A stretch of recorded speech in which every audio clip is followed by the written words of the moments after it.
not sitting with someone you know anyway, but more likely in church we do that. But just take a moment and just reach over to someone and say hello. They don't know your name. Tell them your name, how to do yourself. If you can only see each other across the road, just yell across the road. Let's be friendly women. Let's be friendly women in the house of God.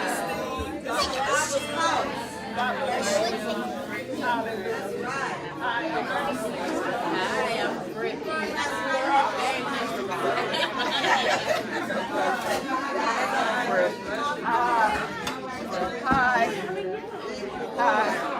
Hi, God bless you. My name is Ernestine. God bless you. God bless you. Good grip, good grip. God bless you. I'm Jerry.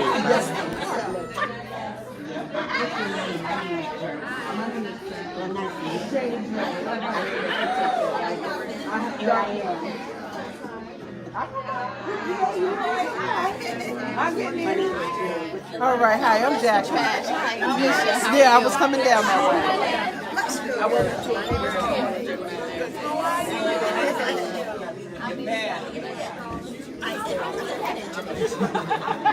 Oh, God.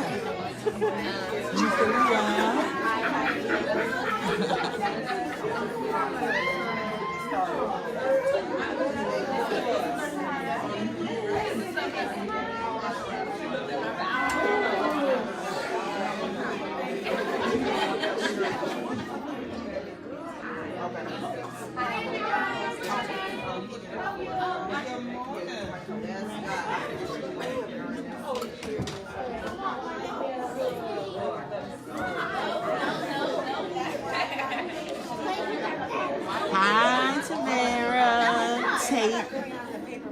I'm gonna try not to rock for y'all. I'm talking to my shit. Try to stay as still as possible. Wait,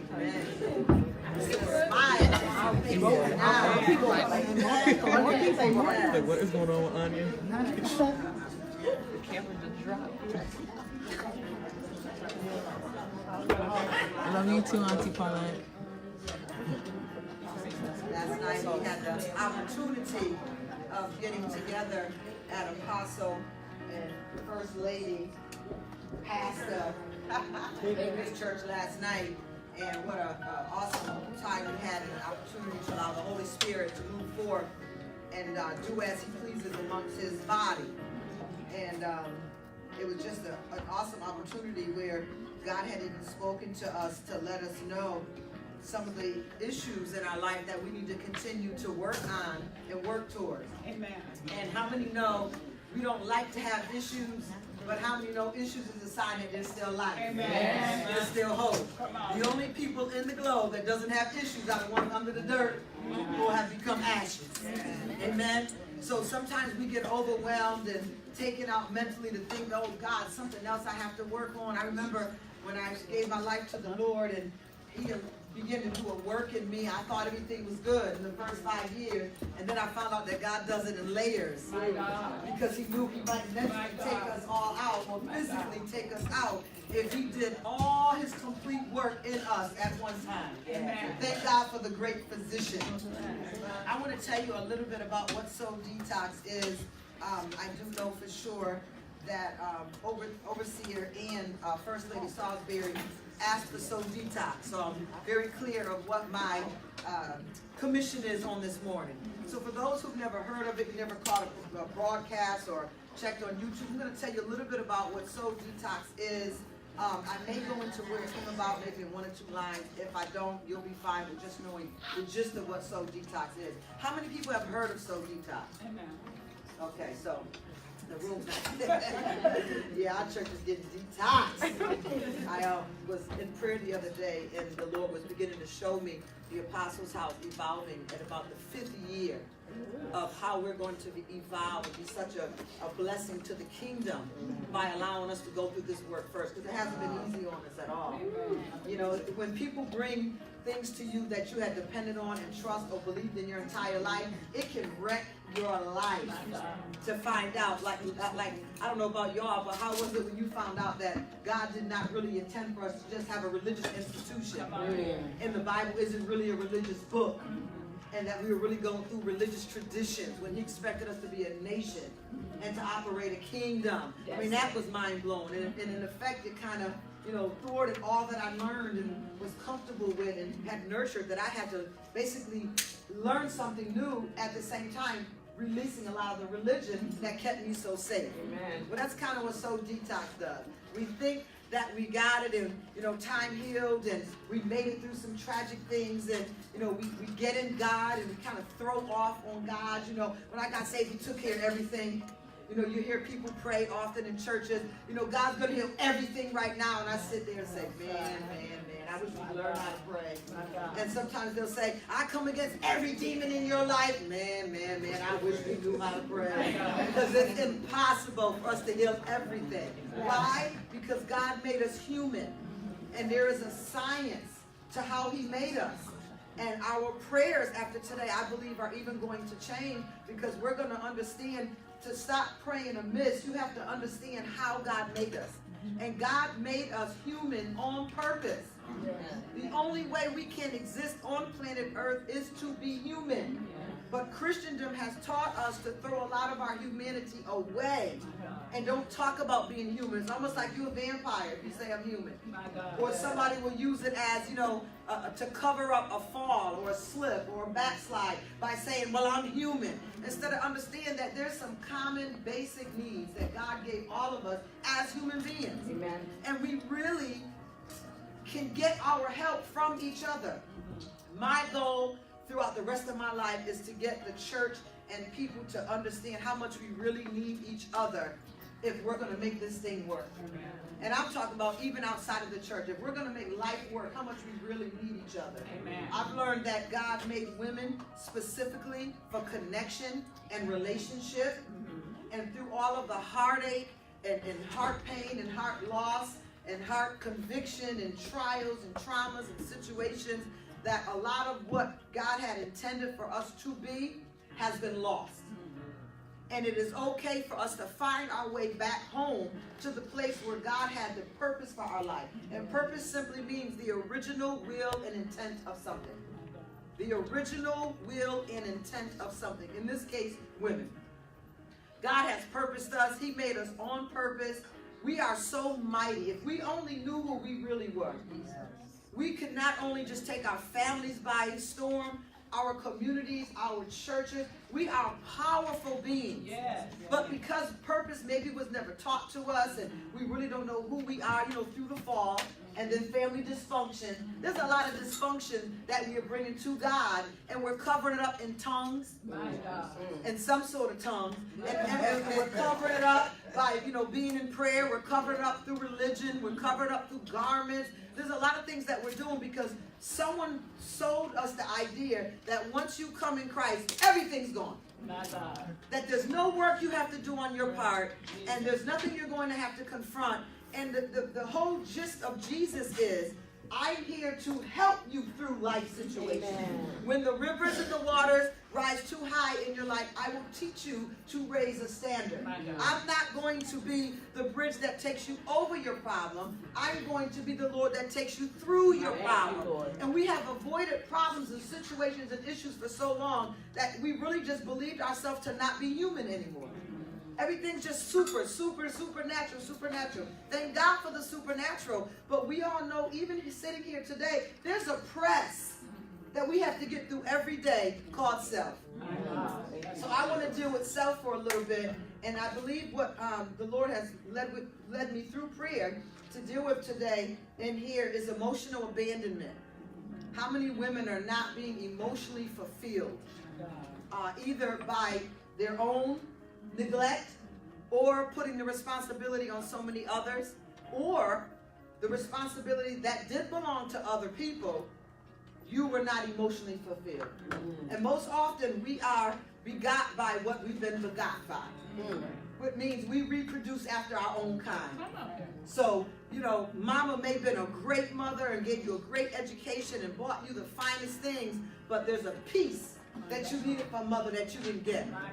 And we end up having a life of shame and guilt because we have these feelings towards mother or father, but we're going to deal with women today, where we do not feel we have a voice to open it. We should be ashamed of ourselves to be honest with how we feel about our mother or what we didn't get. And it doesn't mean she didn't give everything she could, but what I needed, I couldn't get.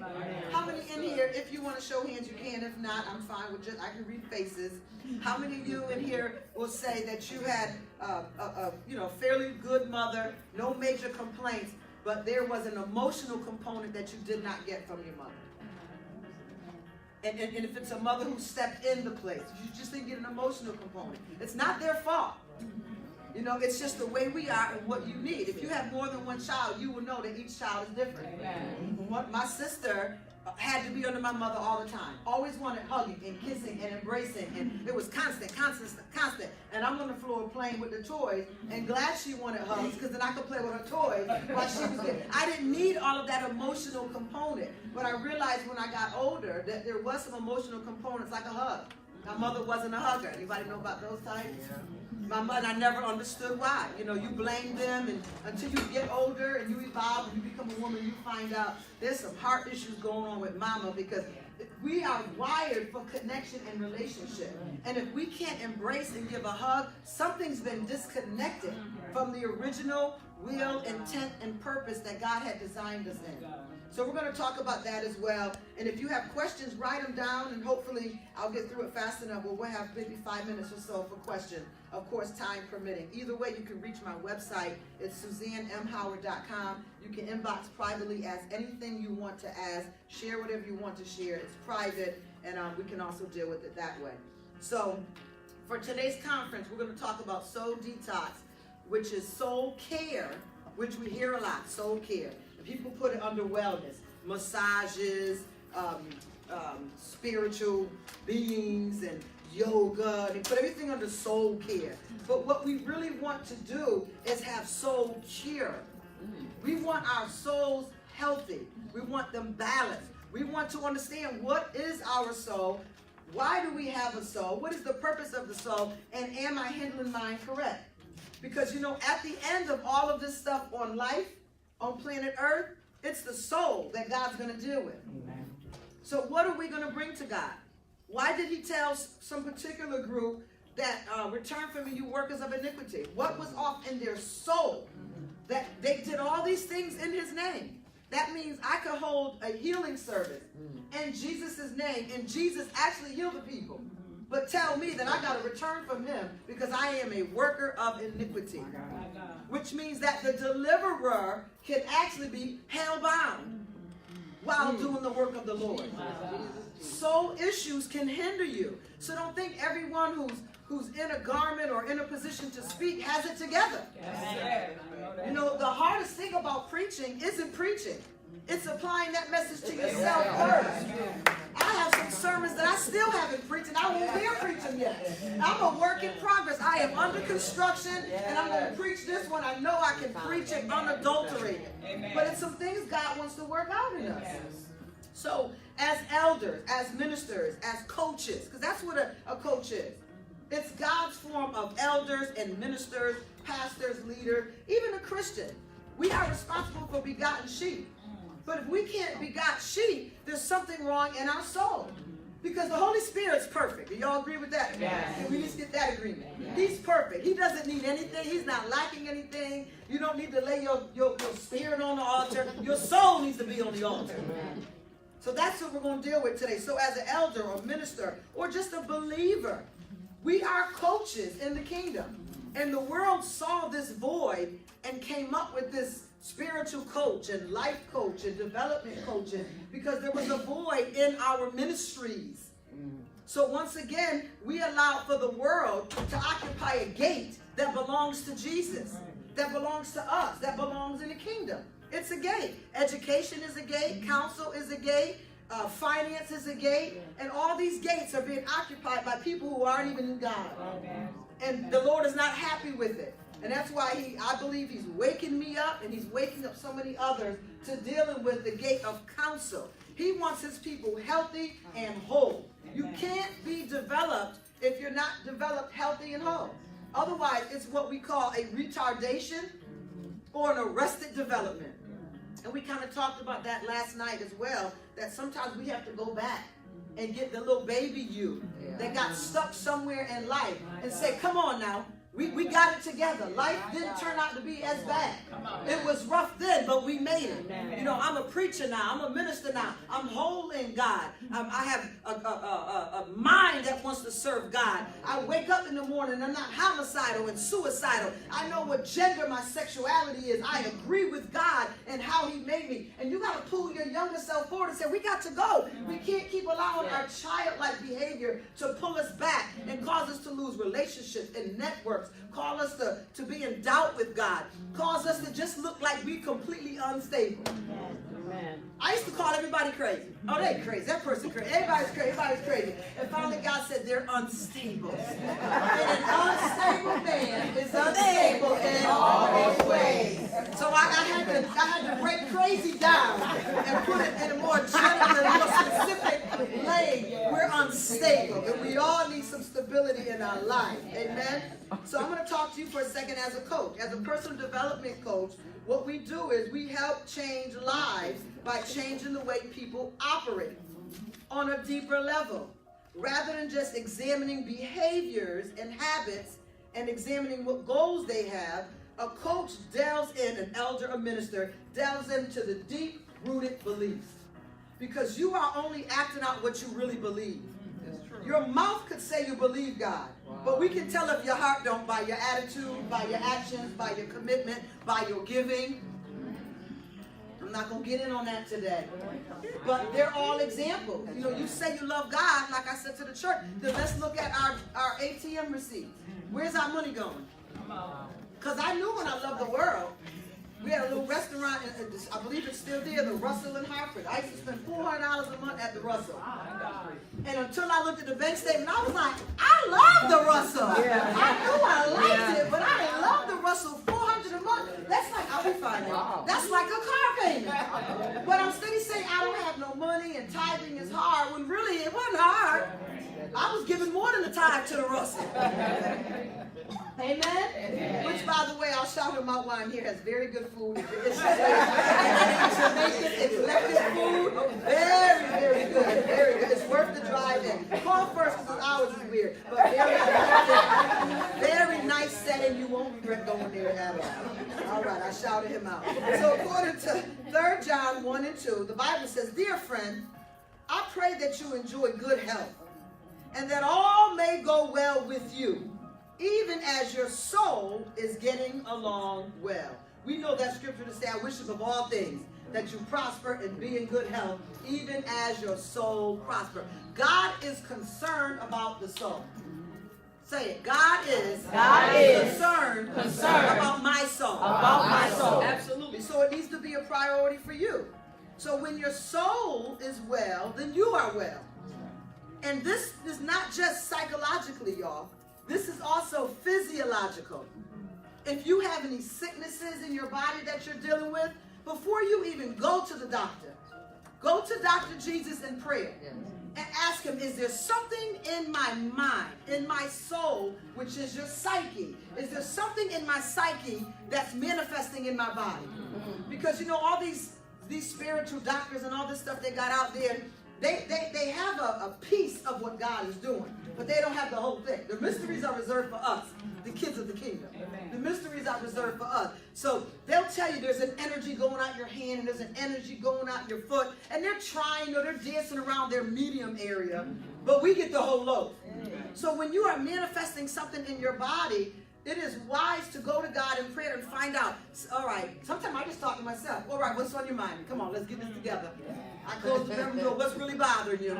Well, it ain't really bothering. I'm talking. It ain't really bothering me. I'm detoxing myself. I just didn't like the fact of how he handled it, and I think it could have been better. You know, it looks like a pattern and a cycle, and it's stressing me out. But it ain't really stressing me out because I can do this. No, let's deal with the truth. You are teed off. And you are so teed off, not only do you have eye pain, now you have neck pain.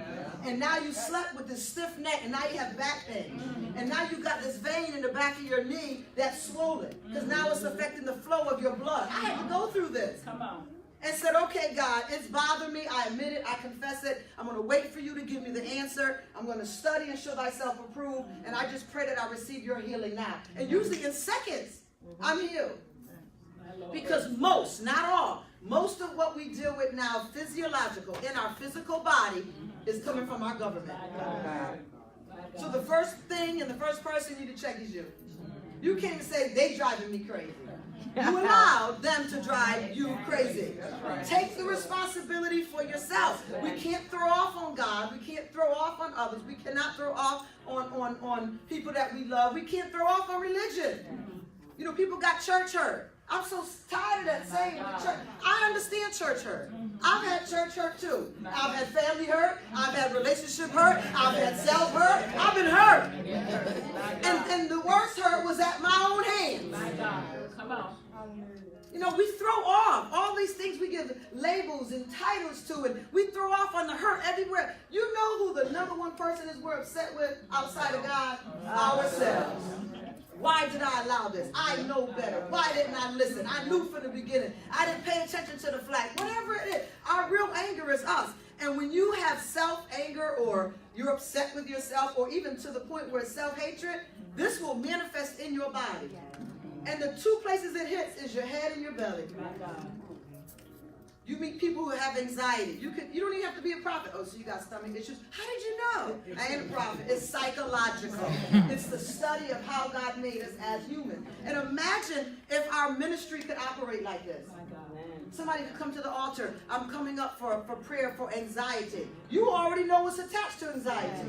You can just begin to read, and then you can begin to pray. I come against the lack of faith in Jesus Christ. That their faith will be elevated in God, so that anxiety will line up according to God's will and plan and purpose for their life. I come against worry and weariness. I come against doubt and shame and guilt. I mean, them devils is out of there. They're out of there, but we don't know how to pray because we throw off. Oh, I cast every spirit out of everybody in this room that's not of God. I'll be dead by Sunday morning. Them demons will be like, oh yeah, you want to fight all of us? Okay, welcome water. Oh, you can't? I'm coming for you. So when our souls are well, then we are well. When you care for your soul, you care for your life. So do you really love yourself as much as you think you do? And if so, can you prove it? What is the last thing you've done for yourself that didn't cost you money? That didn't cost you money. Because that's how we learn to take care of ourselves, women. With adornment. And it's time for us to invest in some time for me. What's one of the ways that you can invest in yourself without spending any money? Take a moment to sit down and find out what's on your mind. But what do we all say? I don't have time.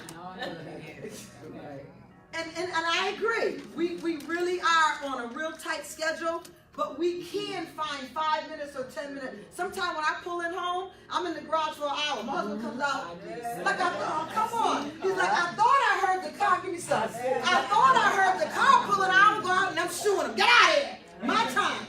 I need to find out what's on my mind. What bothered me today? What am I ignoring? What did I want to say that I should have said that I didn't say? What did I say that I shouldn't have said that I need to take back? And you got to go over your life. Because trust me, women, your soul is talking to you all day long. But from the minute you get up, we scan social media. We checking out the timeline. We seeing if anybody said anything bad about us. We can go tell them off because we wake up ready to fight. We go on the news, and then we may get in the car and put the radio on. Something is always operating and using our audible senses. But at the same time, through all of that talk, there's some self-talk going on in you. And your soul wants to have a one-on-one with you. And you need to show up for it. Because you will be surprised what your soul has to say to you. Your eating disorder, your soul can tell you why. Overeating, your soul can't tell you why. I was delivered from migraine headaches. Delivered, gone. They do not exist in my life. But it didn't come until I began to find out that headaches come from the root of a disagreement, which means something is split on the inside of you. And you have to come in agreement. That's why they used to call it splitting headache. That's why we got to go back and find some of the old terminology. Because some of these new names don't give you the real definition of what's going on. A splitting headache came, the old folks came up with split because there was a split, a division of agreement on the inside of you. Half of you was agreeing with one thing, and half of you probably did the opposite of what you agreed with. So now you have this headache that you wake up with, you go to sleep with, you wake up with, then it becomes an eye pain, and then sometimes it can even hurt your gums and your teeth. It is forceful. But the purpose of the pain is to tell you, something's wrong. Something's wrong. We need to have a sit down. This isn't working out for us. Let's catch it before it comes arthritis or cancer. Or, you know, that science has really studied and found out that one of the main aspects of cancer, besides the element, is regret. And a lot of people who have been ministered to who had cancer, they had to go back into their regret tank, if you will, and find out what is it that you regret. Because our body is not made for stress. God had purpose for us. Purpose, original will, and intent. And it was not for us to have a stressful life. We were born in a garden. That's it. That's it. We didn't have to till it. Everything was there. The animals was under subjection to us. The bears walked by. There was no growling and no attacking. The dogs wouldn't attack. Everything was under subjection of human. And then the fall came. Everything got jacked up and messed up. And now we're completely dysfunctional, out of order. But there is a way through Christ.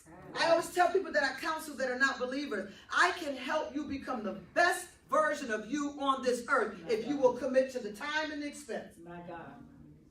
If you want to become the best version of Christ on this earth, with this and the Holy Spirit, I can help you become the best version of Christ on this earth. And that's to the believer.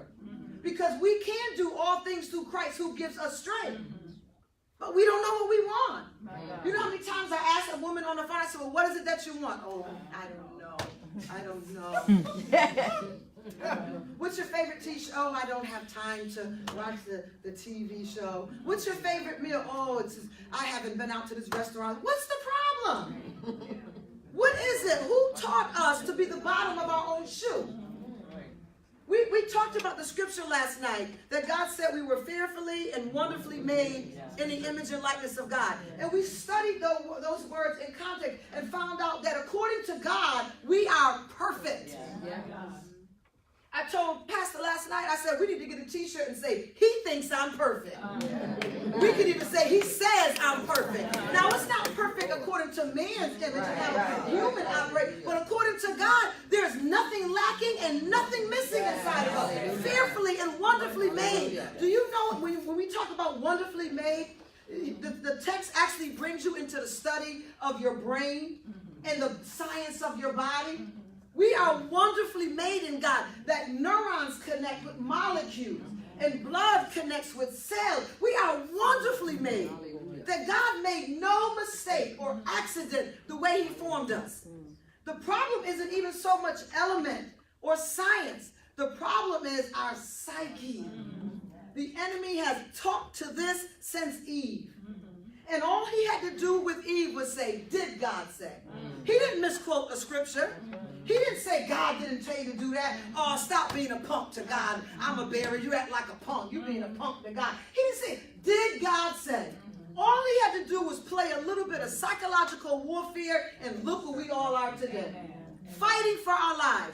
This is all soul. The Greek word for soul is suke, which is the Hebrew word that breaks down to the English word what we call psyche.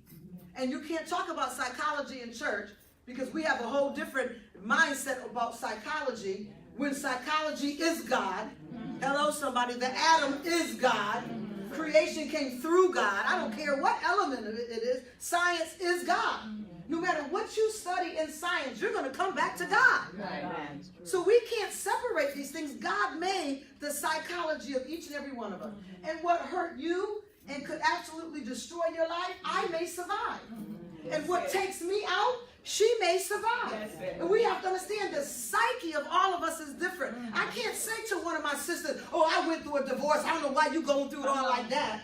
We're made differently. How do you minister to someone who's gone through a divorce and can't get their bearings back together? You can't minister to them by saying, oh, I've gone through a divorce and I didn't go through all of that. Our psyche operates differently. And we are wired as women. We are wired for relationship and connection. And when we do not receive relationship and connection, it throws our psyche off. So when we even are in marriages where the husband is unable to touch us and to let us know that he loves us, to be fond with us, the friendship. You know what happens in your body when somebody holds your hand? Neurons are released from your brain that sends out chemicals that says, I like this. This feels good. We're healthy. And you can literally take your blood pressure before someone holds your hand and after someone holds your hand and see a big difference. We are wired for connection. And that's why it's important for us to be able to connect and not come to church. Oh my God, I got to deal with her. She makes me sick. She's so loud. She's so shy. Just connect. We need to connect with each other. There is so much power in this room today. And I speak this on the authority of Jesus Christ. How he made us. He called us perfect. Yes. But yet I'm overweight. I want some Botox. I want my hair longer. I want a different color. I want it sucked out here and I want to put it here. If there's any left over, put it up here. I mean, we do everything we can to be perfect. Suck it out here and then take some here. I mean, let's work this thing out. But to him, we are already perfect. The Word of God taught us last night that God made us in awe of everything. That's why even when you jacked up, you walk in the room, somebody looks at you. Because there is an all presence on woman that came from God, and there's nothing you can do about it. He made us to be revered. When he says in the likeness and image of God, God wanted us to be revered. He wanted us to be reverenced. How was your last relationship reverencing you? Your current relationship. Does he know who you are? Does he himself know how to reverence you and love you? Because remember, there's a scripture in the Bible that says that his prayers can be hindered because of you. There's an authority on you. You know, we always talk about man being the head and he's being the leader, but his prayers ain't going nowhere. And I'm saying it like that on purpose if I'm not in agreement with the leadership got going on.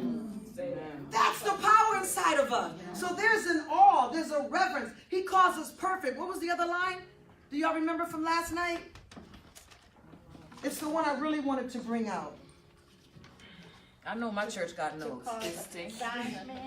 To cause astonishment. Was that the main one right there? From fearful, yeah. Yes, to cause astonishment. We are to cause astonishment. When a man connects with us, he gets favor. What do you think that means? Yeah. Wow.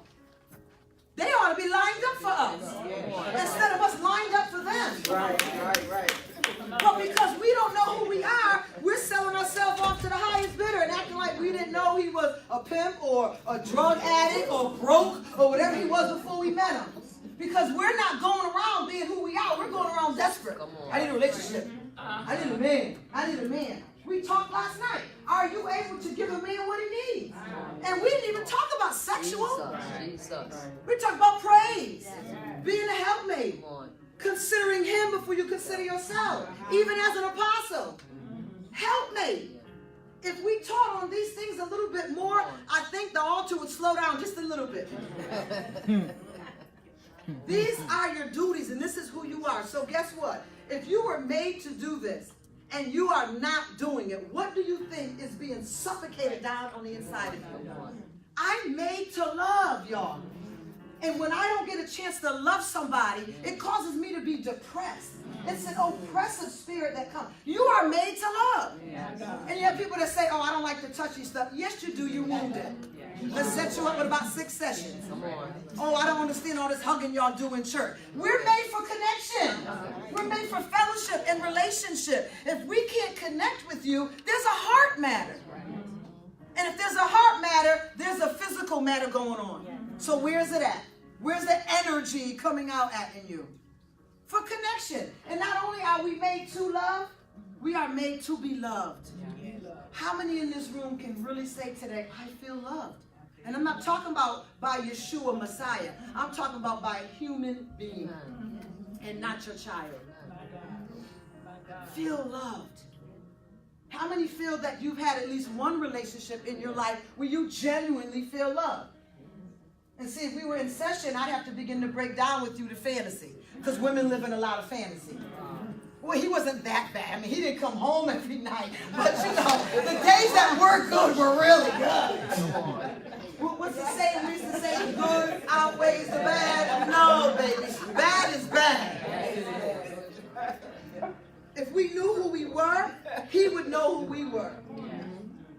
I want to give you this line in case I never get to it in this teaching today. Matter of fact, I put it on y'all prescriptions. This is what the line is I want you to remember.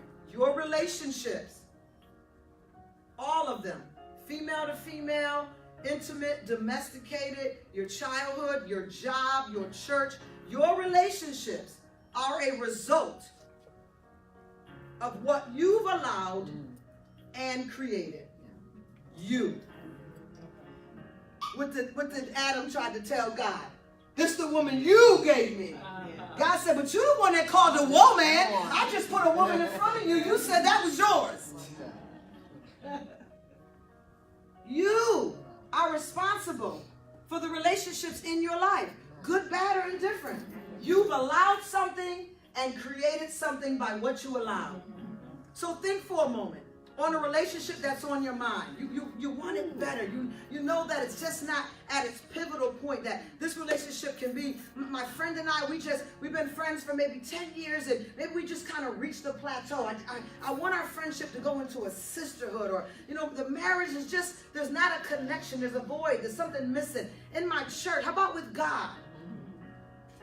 What that relationship is, what you created, is the result of what you've allowed.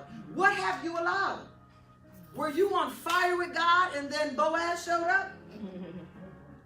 What happened? Was there some tragic incident or accident when you were growing up that you never dealt with and you thought time was going to deal with it for you? And now you're trying to have a relationship with another human being and you just can't connect? I counsel women who were promiscuous most of their life. Because a lot of us are taught, and I'm glad the young women are in here today, a lot of us are taught that the way to get a guy is through sex. The way to keep a guy is through sex. I lived that life. All I wanted was company. But I was willing to exchange my body part for his company. How many know they don't stick around? So then you end up with another body part and another piece in your bed. I think one of the Bible called it sheets. So what do you think happens to you each time you give your soul away as a woman? We're made for relationships. So broken relationship affects who we are today. And I don't care if this was a horrible time for you in your 20s and now you're 30, 40, 50, 60. Guess what's right there? That brokenness of those broken relationships. Because you were formed for healthy relationships, not for stress, not for damage control. A lot of what we see today, because of the dysfunction, I'm just going to speak for America, a lot of the weight is on the woman of the household. We're not made for that. That's why we flip out and they say, you crazy. You scaring me, you crazy. Because we're not built for that mental stress. I am cracking. I cannot take anymore. Do y'all know that feeling? Yes. Got the kids and, you know, they expect us to be perfect, and you got the husband or somebody somewhere doing something. You got the ministry responsibility, you got church responsibility. But the sad thing, the main thing we want to let go is the thing that blesses us the most, the relationships with God. Because we ignore our soul. And we start going down the list. Well, this doesn't make me feel good. This doesn't work. Just because something doesn't make you feel good doesn't mean it's not good for you. Who likes taking medicine? But you know that it has some good component that is going to affect your body.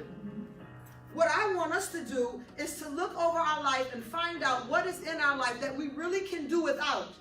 We just need a little help letting this thing go. It's a drain. It's exhausting. It might be you.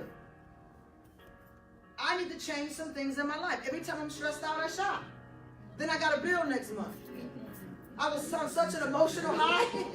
Come on, girl, give me some. I was on such an emotional high at Christmas time. They must have gave me 16 credit cards. I got everybody everything I could. Guess what? The high was going when January came. And I said, man, by the time these bills come in February, I'm going to have to hustle. Because emotions dictate us when they're not supposed to. In Christ, we are to be led and driven and guided by the Holy Spirit. And our emotions take back seat. But when our emotions are front seat, you have problems. As leaders in the church, whenever I have to speak to somebody or correct their life or rebuke a situation in them, I can always tell if they're going to be able to handle it or not by their emotional development. Because the first thing emotional people do is emotionally check out. So the seat moves to the back of the church. They're not going to talk to you. They're going to talk about you. They're going to do emotional things. Yeah. And that's why it's important not to just promote gifted people, but to find out who is emotionally secure or has some kind of foundation that's not going to rip your life or your church apart. Come on.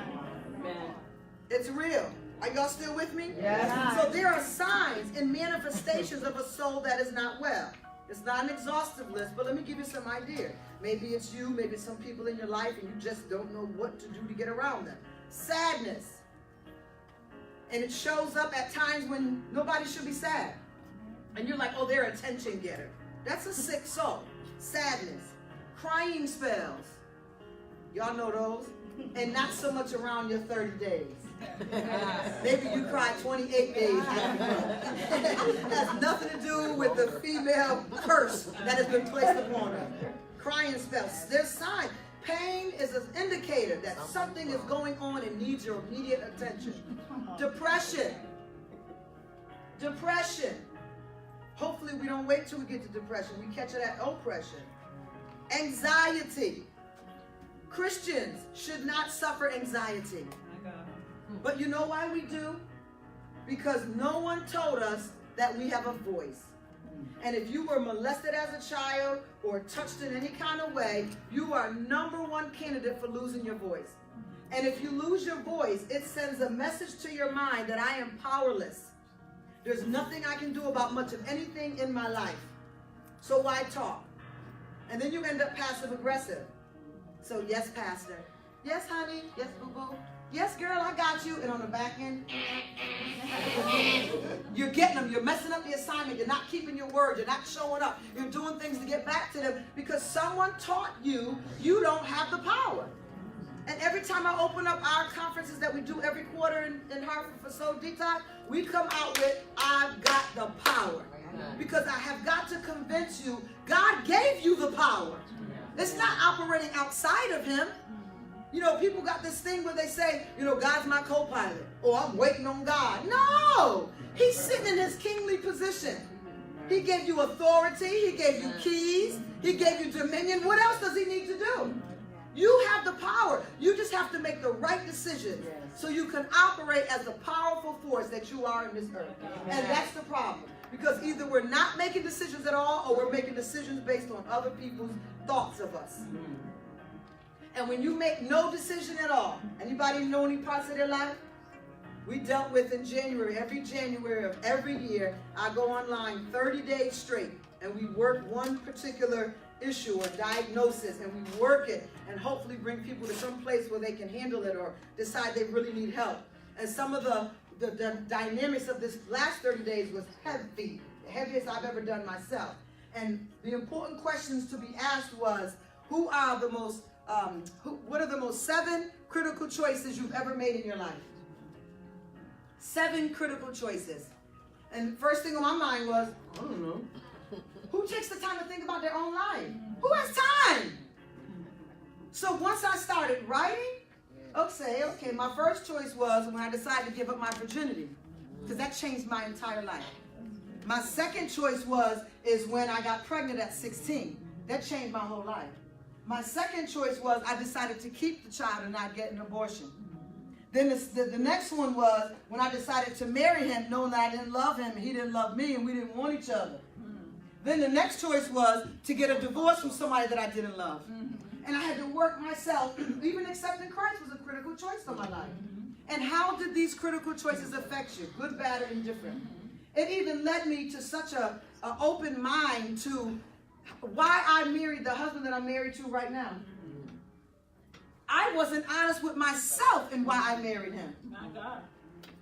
And when I had to go through these 7 critical choices, I had to be honest and say, wow. And I had to sit back and reflect and say, was that a reason to get married? Come on, y'all. Was I healthy in my thinking that I knew what he needed? And yet I just figured, you know, whatever everybody said, you can't pass the single, so this must be God. Y'all ever heard that nonsense? Guess what? Jesus never married. Guess what? Apostle Paul never married. And let me tell you something else. People tell you that you can't minister to me if you ain't married. Apostle Paul wrote the book on marriage and did not have a wife. Doctors don't have to have cancer to have a cure for the cancer. You just want someone who's practicing in that thing to give you counsel and advice that would change your life. So I had to go through this whole evolution about the marriage I'm in now and how I'm going to work that thing out in me. I know I'm talking to somebody in here. And then underneath the 7 critical choices was the, was it 7 or 10? 7, right? I thought it was, what's after 5 though? 10 defining moments. There you go, 10, I'm sorry. The first one was your 10 defining moments. 10 moments in your life that defined you to this day. Exactly. Who said that? Exactly. Exactly. The 10 defining moments. What 10 things has happened in your life that defined who you are today? Did your family put labels on you? You the smart one, you the dumb one, you the black sheep. How did those defining moments define who you are today? And how are you operating through that label? Because I'm not no black sheep in this family, but everything about your character and your personality is still the black sheep. They told you what you were going to be, and you had no passion, no interest, and you're still doing that and being that, and it defines who you are. But you know on the inside, this is not who I am. This is not what I want to do. My mother told me I was a whore, and my son was going to be a bastard. She didn't mean it, but it was her own fear for my life getting pregnant at 16 after she had 12 kids and was mistreated and beat up by the men in her life. So her fear caused her to say things to me that defined me for a certain part of my life. And then the family's like, oh my gosh, she's so promiscuous, she always got a boyfriend. If she ain't cutting one off, she's picking up another one. I always had a boyfriend. Never knew why. And if I broke up with one in 30 days, I had another one. And sometimes I had 2 running concurrently. Hello, somebody. It defined me. And I had to come to reason with that. It defined me. So 10 defining moments, 7 critical choices, 5 pivotal people. Who were the 5 people in your life that has made a difference on you? Good, bad, or indifferent? A molester? A great role model? An absent parent? A parent who couldn't meet you emotionally? So how are you today? Because those 5 pivotal people, you are walking a part of them out in your life today. You are like your 5 closest friends. Check that out. Now you know why you're hanging with them. You might not even like each other. So when our souls are well, we are well. When we care for our soul, we care for our life. The opposite is also true. When our souls are not well, we are not well, and our life will show it. I've studied this so in depth for so many years now that generally when I go to the store, I can pick up on something and somebody will be like, oh God. And then, you know, the cashier will say something. You can tell by the language people use. Are you a counselor? No. You can tell by the language people use how their mindset is, whether they're an external focused person, an internal where they blame themselves for everything. External is everybody else's fault, or it's just the luck of the cards. You know, we're just going to see what God does for us today. You can tell how people think, whether they believe that they have the power over their life or not. And when you don't believe that you have the power over your own life, you will put yourself in some very dangerous situations. So what is soul care? According to 1 Thessalonians 5:23, now may the God of peace himself sanctify you entirely. God is concerned about you entirely. He's not just concerned about the Holy Spirit. He's not concerned at all about the Holy Spirit. What he's concerned about is our health. our wealth, and our soul. Because if our soul isn't right, it affects our health, right? And if our soul isn't right, it affects our spending. Hello, somebody. Amen. Debt is a demon. Yes, it is. Any demons in your life?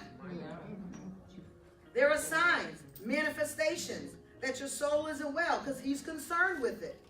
It can, we talked about sadness, crying spells, depression, anxiety, mood swings. You know, mood swings we can blame on the curse, but we really have victory over mood swings.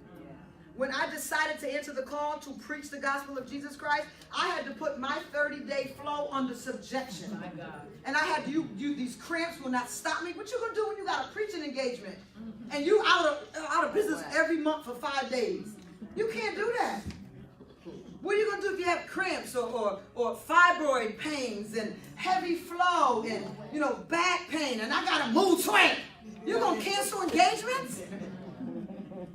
Think about it. How you think women leaders preach? I preach every Sunday pretty much the same. They don't know when I'm dealing with the curse or not. Because I have to bind that thing and put it under subjection and remind it who it. You was a curse from the beginning.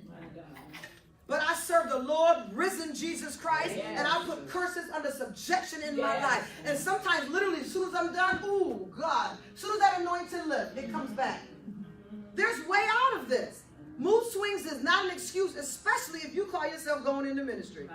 Don't work in my ministry calling me up about some period. I ain't dealing with it. Period's been going on for thousands of years. That is not an excuse in my ministry. I just canceled 5 people from Trouble sleeping. Trouble sleeping is a sign something's off in your soul. We are supposed to sleep well, y'all. In fact, we're supposed to sleep with the angels. Amen. Trouble sleeping, appetite problems. I remember on my most stressful days, I couldn't swallow. Anybody ever been there? I would try to put some food down real quick because I'm busy. I worked at a medical practice, and I'm trying to put the food down, and it would get stuck right here. Now I'm about to have a panic attack because I can't swallow the food. Stress. And that means that my soul is already telling me something's not right. And instead of putting something in, we need to get something out. Amen. Irritability. What's your husband say about you? Irritability. Decreased energy. All signs. Relationship problems included. Can I move on? Each part of our body, according to 1 Thessalonians 5:23, our body, soul, and spirit. There's 3 parts to us. Body, soul, and spirit. And each part exists for their own operating functions. For one, our bodies allow us to have direct contact with the physical world around us.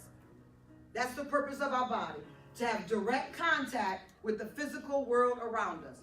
We're wired for connection. We're wired for relationship. He gave us this. You can keep shutting off affection from people, but it's just making you sicker. You might be healthy if you just grab that hand next to you. Why do you think God has us do that in the church? Grab the person's hand who's sitting next to you. Be like, oh, if this preacher tell me to say something to this person one more time. There's a reason, because we're made for connectivity. It's just some people just made it cliche and a part of their preaching. But there is a purpose behind it. That's what our bodies are for. What are our spirits for? They are supernatural in nature. They allow us to have perception, insight, and allows for communion with God. Perception, insight, and communion with God. So our spirit man is very, very important. But so is our body. Because if we do not have a body, you are an entity existing illegally in the earth. Y'all all right? Yeah. I don't want to bore you. The soul. The soul resides between the physical and spiritual aspects of a human. Between the physical and the spiritual. And it includes our psychological and mental functions. So our soul is our psychological and mental functions. Believe it or not, your appetite comes from your soul. So sometimes when you say, I don't know why I just got a taste for something else. It's not really your palate, it's your soul. when you overeat, you undereat. It's all from the soul. Your lust comes from your soul. Your desires come from your soul. And that's wild to think, because if you got in your last relationship with a sick soul, did you really marry where you're going? Or did you marry where you were? How many of us can attest to that? How many broken relationships? Oh, I thought he was the one. Or I thought this marriage was going to be it. I thought this was going to be the answer. Do you know every time you go to church, you grow? Do you know that every time you read a book, you grow? And if you're with people who don't read, you are outgrowing them by leaps and bounds. So what happens to the relationship? There becomes a connection problem. So when you married this person, or when he married you, you weren't saved. Then you got saved. And he wants to know, why'd you do that? You just messed everything up. Jesus knows our heart. He loves us. We're all his children. We just pray to the ancestors and we're going to work this thing out. We're going to be all right. Why'd you have to go? Because my soul was longing for something deeper. Whose husband was it in the Bible? Was it Leah's husband? Whose husband was it that said, ain't I good enough? Ain't I like 7 husbands? Sarah? Thank you. Hannah. All right, we're getting there. We're getting there. Think about it. He wanted to know, why wasn't I good enough for you? Because her soul was longing for something more. So what happens to the relationship, because you changed, you got to be honest. And you're going to consistently tell him, I haven't changed. You changed. You changed when you finished watching Maury. You changed after Empire. You thought you was Cookie. But trust me, while you became Cookie, he didn't come Cookie's husband. You changed. Every time a woman goes through something, we change. How often we change our hair? They can't keep up with us. Psychologists prove that a woman changes at least 6 times a year and has one drastic change in her life every 5 years. And men haven't changed since they learned potty training. And they have no interest in changing anything else. They'll wear that same plaid shirt every day for the rest of their life, and they're comfortable with it. We got to dress us and them, because we need change. We need to see evolution taking place. We need to see things happening. That's a sign that our soul's looking for more and more. And it goes with the scripture that my soul pants. I'm panting for something more. And all creation is looking for God. All creation, even those who don't even know it. So as we find God and we become closer to God, it causes the relationships in our lives to be very insecure with us. You got to admit, go ahead and admit it. Say, I changed. I changed. And you didn't give anybody warning or notice. Left the house that morning, hair down the hair, came back here, cut short. I felt like looking like Rihanna today. And he looking like, what's the problem? What is going on here? Looking unstable. But these are all signs in us that we're looking for something more. You cannot say you haven't changed. You've changed. And change affects the security of people around you. Write that down.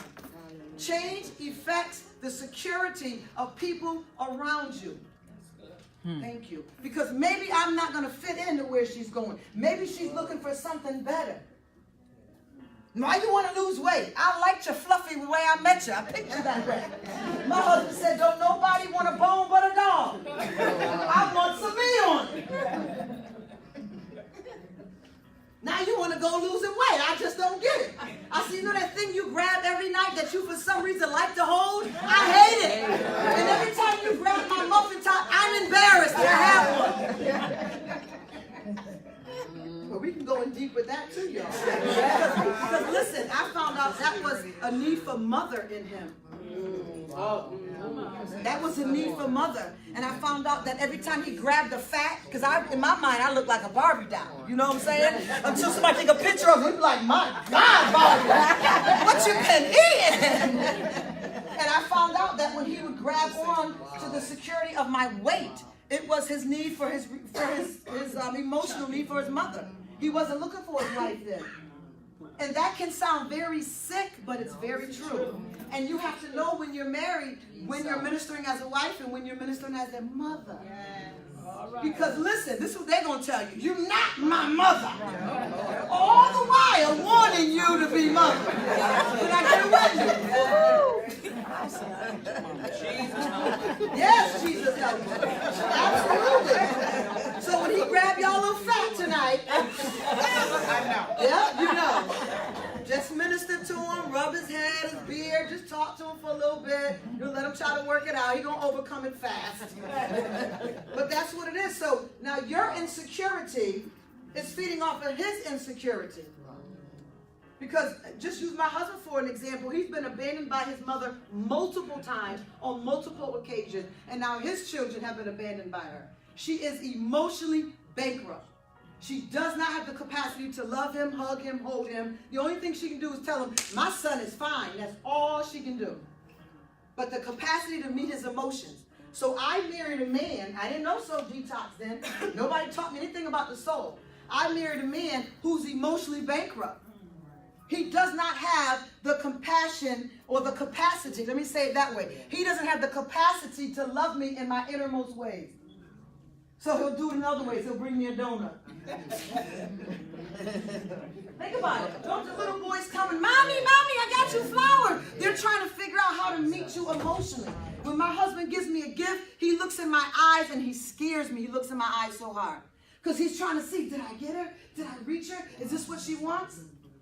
Because the emotional transfer that was supposed to happen from mom didn't happen. So he doesn't know how to do it now.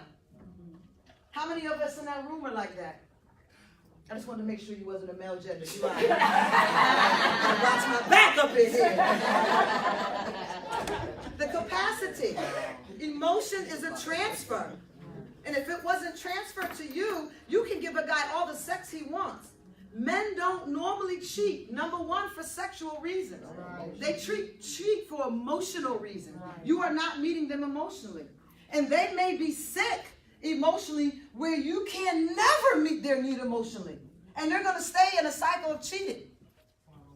How did Delilah get Samson? She didn't offer him her body or sex. He just wanted somebody's lap to lay his head in. And he could have had all the women that he wanted. But that wasn't what he wanted. He wanted somebody to offer that lap. Are y'all hearing me? Yes. So there's components to this stuff that if our soul isn't well, we aren't well and we are unable. And we've got to be open enough and honest enough to tell somebody, I really like you. The timing just isn't right. I am emotionally unavailable to give you what you need as a king or a prince. I still need praise. I still don't know if I've dealt with the little girl in my life. I can't have you dealing with her. She's a fighter. She's going to scratch your eyeballs out. When she feels violated or abandoned or her trust has been violated or you let her down or you didn't keep your word on something that's so simple, but it's so major to her because this has happened her entire life. That she doesn't even want to come out of that place of being a little girl. Because every time she comes out, it's disappointment, abandonment, rejection. Now I got to deal with shame and guilt and abandonment. And now I got a baby to love. Because I thought the baby was going to love me. I didn't know that this little bottle-fed thing was going to need emotionally fed too. I thought I was going to have the perfect family by just creating one. Come on, women. So who needs soul care? Anyone can benefit from some form of soul care. And it's provided in a lot of ways, y'all. Not everybody needs to go to counseling. And for those who are afraid to go to counseling, you can really just start out with some human contact with someone else. Find someone that you can talk to about with your soul. Hopefully, churches will start taking this on and start having these sessions in their church and not see it as something Apostle Howard had, but something God wants to bring to the body of Christ and have soul centers in our churches where people could go in and say, I'm gifted, I'm a preacher, I'm talented, my itinerary is booked up all the time, but I go home and I have homicidal thoughts, suicidal thoughts, homosexual thoughts. I go home and I sleep with multiple partners. I have a gambling problem. These are the people in the church. You know why? Because they're human. Amen. But we've been taught to cover it up we have a soul. So then we're blown away. What? He was sleeping with men? What? Why are we surprised? He just got a collar on. Hallelujah. So I'll give you this little section. I'll try to do 15 minutes in our lesson. Am I good on time? It's 12:43. Okay. So who needs counseling or therapy? When their feelings are affecting their life, including sleep, appetite, job, and relationships.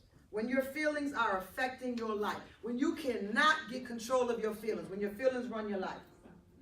And there's a whole package that I offer clients just on emotional IQ. Because, you know, I always use this as what the Holy Spirit gave me. Y'all heard of one-hit wonders? There are people who come out, they play in one show, or they make one record, or they make one album, and then we're like, where'd they go? I like their music. What happened to them? Their emotional IQ wasn't equal to their gift Q. So even though your gift can make room for you, your emotions can destroy that place. My God. That's good. And that's what happens to a lot of big stars. A lot of our favorite preachers, very gifted. And their gift has made room for them, but their emotions took them out. And that's where a lot of these groups fall. I don't know if y'all even caught up. I think it was Belle Biv DeVoe.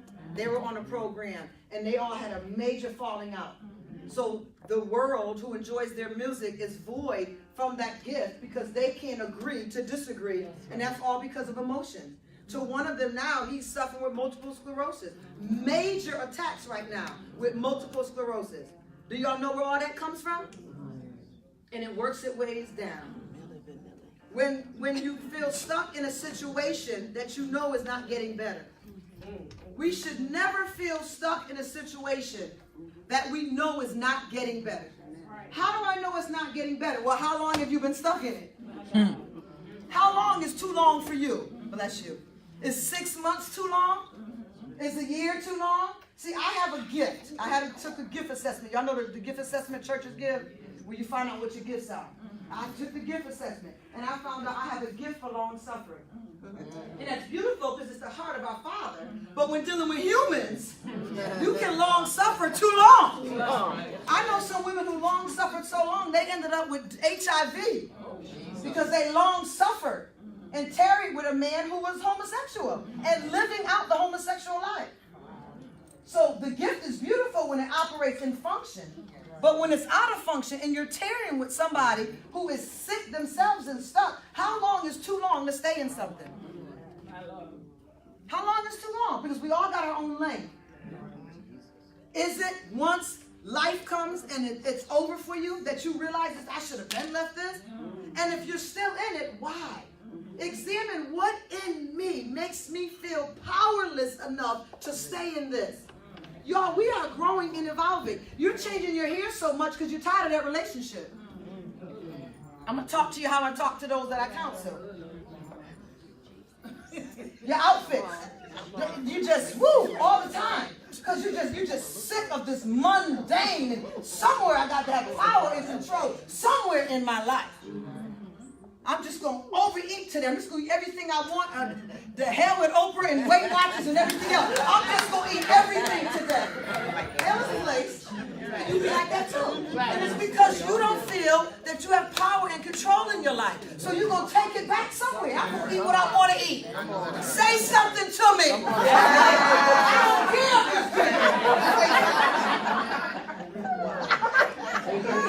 It's the things we do to deal with our pain. How long is too long? It's affecting your health. It's affecting your life. It's affecting your relationship. It's affecting your sleep pattern. You are depressed and your life is not bad. Wow. Right. So depression is really the projection of somebody else's misery. How long is too long? Because you ever have to take an inventory of your life and be like, I'm doing pretty good. So what is wrong with me? Why am I waking up sad? And why do I always feel defeated? Then we get real deep. Whose burden am I carrying? I'm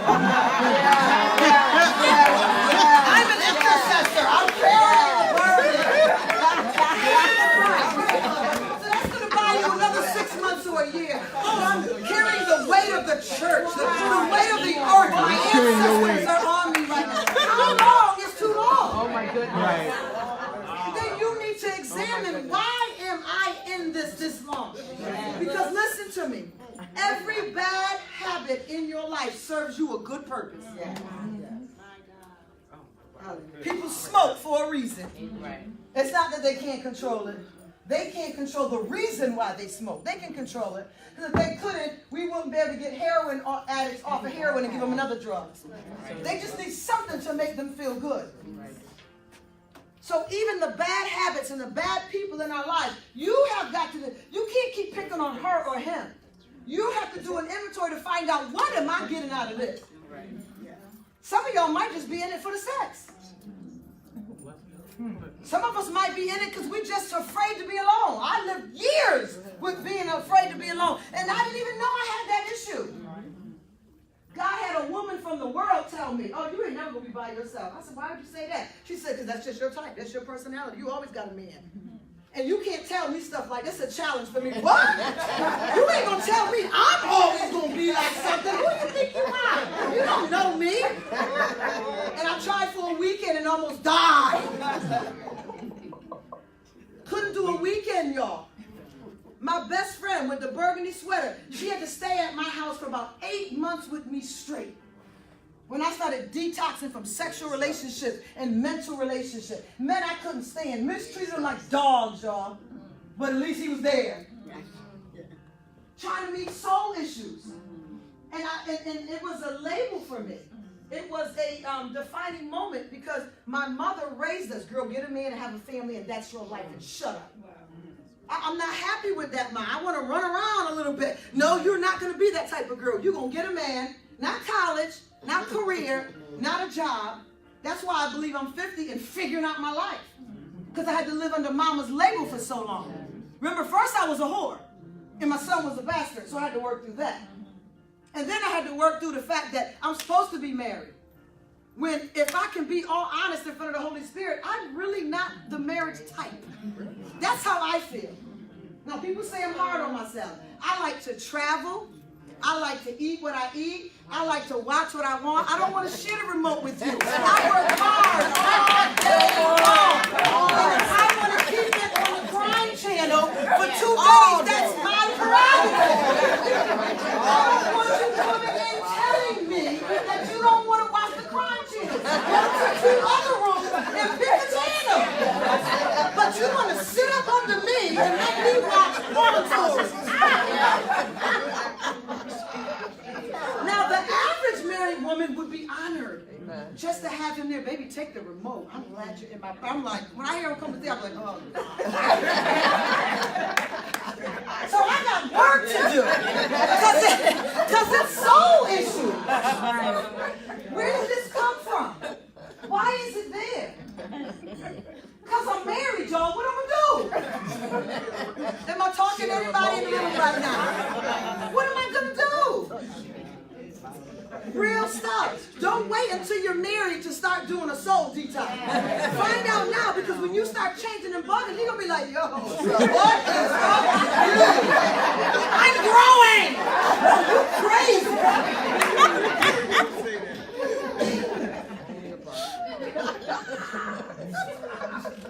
When the person comes for counseling, when they need help coming up with solutions to problems, when you've been stuck in something so long and you know what you need to do, but you just can't figure out why you don't have the to just finish this thing.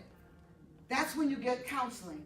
And it would be great if our ministers and elders would become these kinds of counselors and coaches and take back this gate from the world and help people understand that there's a reason why you're in it. Because most people come to counseling. I think it was Michelle Obama even said it, that she took Barack to counseling so the counselor could tell him what he should be doing and what he ain't doing and how to start doing it right. And the counselor had to take it back to Michelle and tell her, you need to find your own happiness outside of him. You're making him accountable for your happiness. You're making him responsible for your happiness. He knows what he wants to do. He's on the road to governor, to senator, to president, and you sit here with your kids talking about, what about us? She tells the story herself. So when you get stuck in the road and you can't make decisions, that's when you should get someone in your life that can help you figure out why you stay stuck. Amen? Amen. When someone is overwhelmed with a sense of hopelessness or helplessness. Hopelessness or helplessness.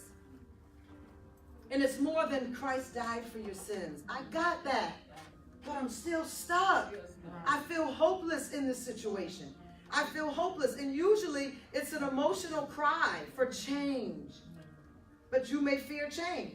And that's another inventory that we have to work through. What has happened in your life that made you comfortable with status quo, that change causes fear? You know, when we changed our church locations, people left. When we changed our church name, people left. When we changed the church time, people left. We got people right now that saying, I just can't function with the Apostles' House. I miss y'all. I want to come back, but I loved Crossroads. Crossroads was in a shelter with 6 people in mismatched years. I don't know what your problem is, but anything God deals with has to bring forth growth and change. God is forever moving, and He's ahead of us even now. And you want to bring us back to an unfruitful place? God curses the unfruitful. Some people are genuinely afraid of change. They can't take change. Anybody in here like that? No reason to be embarrassed. You're not alone. When it becomes too difficult to function in daily activities. When it becomes difficult to function in daily activities.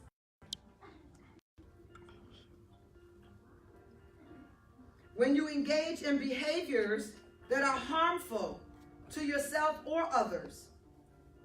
And this becomes the norm for us. And what it's called is being a secondhand smoker. I may not be the one smoking, but I sit and breathe in their secondhand smoke. So if it was smoke, would we sit in that? But yet we sit in the background of somebody else's mess. When experience distress related to problems with other people that may include children, mates, spouses, family, friends, and co-workers. When experiencing distress related to problems. There's a lot of work to do. How many in here are ministers, clergy of any kind at all? Amen. We got a lot of work to do. How many are interested in being clergy or counselor and helping people to get functioning in their life? Absolutely. We've got work to do. There's a lot. Yeah, that's why I asked you. There's something on you. All right, let me jump into this, and I promise not to keep you long. How long you giving me? Till 1, or what time you giving me till? All right. Let's talk about emotional needs and abandonment. Emotional needs and abandonment. Unfortunately, I like to start out this way. Unfortunately, we all have the need for emotion. And I don't know about y'all, but I hate it. It makes me feel weak, needy, vulnerable, all the things that I don't like. And I realized through my soul detox work that I don't like those things because they remind me of something that I was told was worthless growing up. You got to be powerful. You got to be strong. You got to be tough. You can't cry. Pick your head up. When you're going to school, they're going to pick on you because you're biracial, and you got to be able to take that. Some places are not going to want you around because you're a woman, and you're going to have to be able to take that. So anything that reminds me of being vulnerable or weak is antichrist to me. So when God wants to deal with your spirit or your soul, it's anti. This doesn't feel good. That's why a lot of us do not want to be under the x-ray machine of the Holy Spirit. Because He wants to deal with some things. But when it comes to emotional needs, many people don't realize that they're feeling emotionally abandoned or that they did at some point in their life. Emotional abandonment.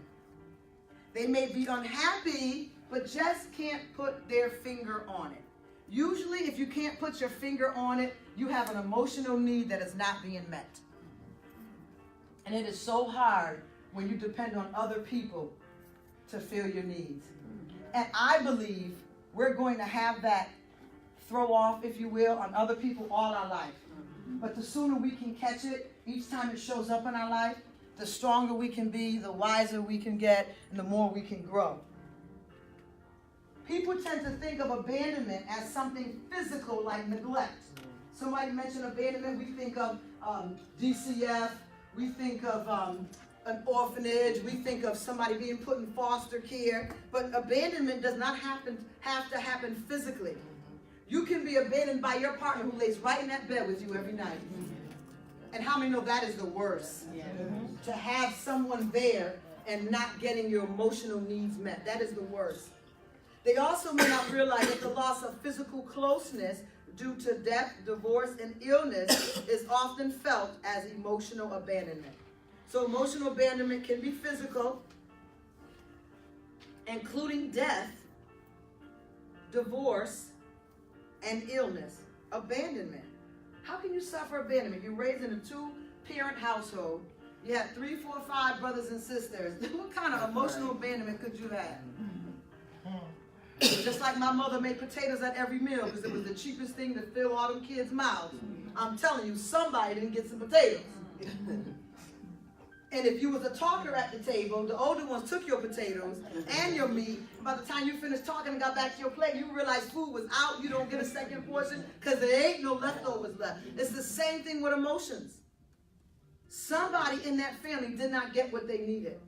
And we can't label them as a black sheep because it wasn't anything that they could turn on or turn off. Some people just have more of a desire than others. But all of us desire emotional support and connectivity. People tend to think of it as only physical, but it's not. It can even happen through neglect. Emotional abandonment has nothing to do with proximity. It can happen when the other person is lying right beside you. When you can't connect and your emotional needs aren't being met in relationship. Often people aren't aware of their emotional needs. Isn't that true? I wasn't aware of mine. I didn't think I had any. I thought I was Teflon. Isn't it crazy what you can really believe about yourself? Right. Often people aren't aware of their emotional needs and just feel that something's missing. But people have many emotional needs in all relationships. And they include, but are not limited to, we all have a desire to be listened to. Just listen. Can we get anybody to listen anymore? Everybody want to be Dr. Phil. I don't even want advice, right? And often we'll go to our husband because they're fix-it and they want to fix it. I don't want you to tell me what to do. I really kind of know what I need to do, but where I'm processing is getting that thing done. I just need somebody who will listen. I don't want you to feel that when I come to you that you got a right to judge me or advise me or tell me I know better or even counsel me. My emotional need is just to have somebody listen. Another emotional need is to just have somebody understand, even if you don't agree. This is why I have such a love for the single people in Christendom. Because who listens and understands them? And most often it has to be traded for some kind of encounter or sexual experience. And all they want is to be listened to and understood.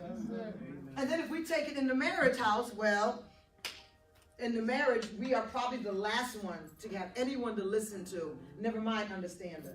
Well, what do you want? Let me just give you the money. It's not the money. I just need you to understand. It may be silly, but just hear me out. Just understand me. We all have an emotional need to be nurtured. Last night we dealt with sexual issues and how it affects our soul and the psychology of how our mind has a memory in it where it remembers your very first sexual encounter and it never ever goes away. It's an inerasable board in our mind. And it's called a hippocampus. And it's a lateral part of our brain that remembers. So imagine those who first encounter was molestation or incest. And now they're trying to function and come into church and have some sense of I won't say normalcy, let's just say function. And have relationship with the opposite sex and try to be a wife. And we're looking around trying to figure out how everybody else, that's how I figured out mine. I looked around and saw how they was doing it. Let me look how they looking. But inside, internal war going on like crazy. Because nobody dealt with the inside of me. I was touched by sisters. And I was the baby sister. And they picked me up, put me on the bed, and made the other one do things. I completely forgot about it until January 2019. When we went through our 30 days.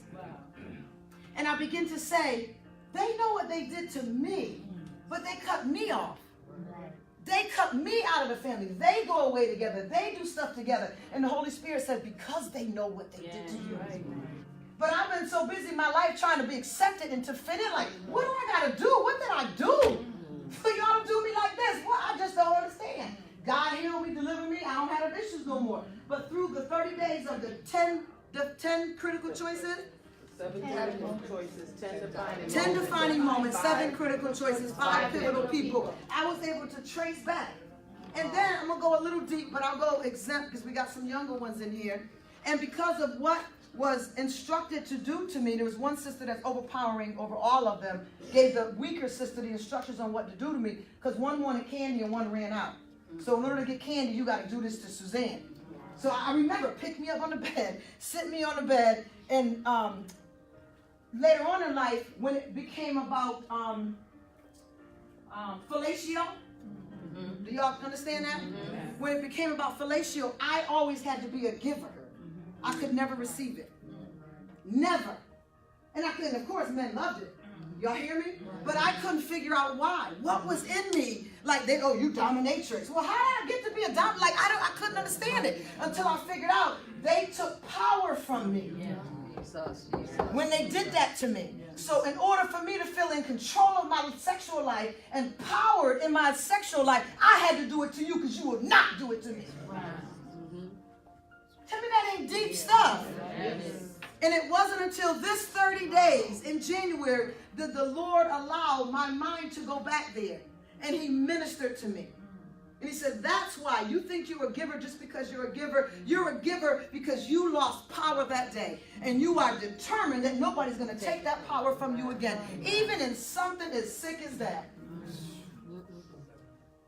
So then you got to go back and you've got to look at your life and say, well, how do I feel about the whole thing anyway? Not what happened, the encounter in my future life. Is it something that I even want to do? Is it something I want to be a part of? Are y'all hearing me? Yes. Is it too deep for y'all? No. There are things that molded us and defined us.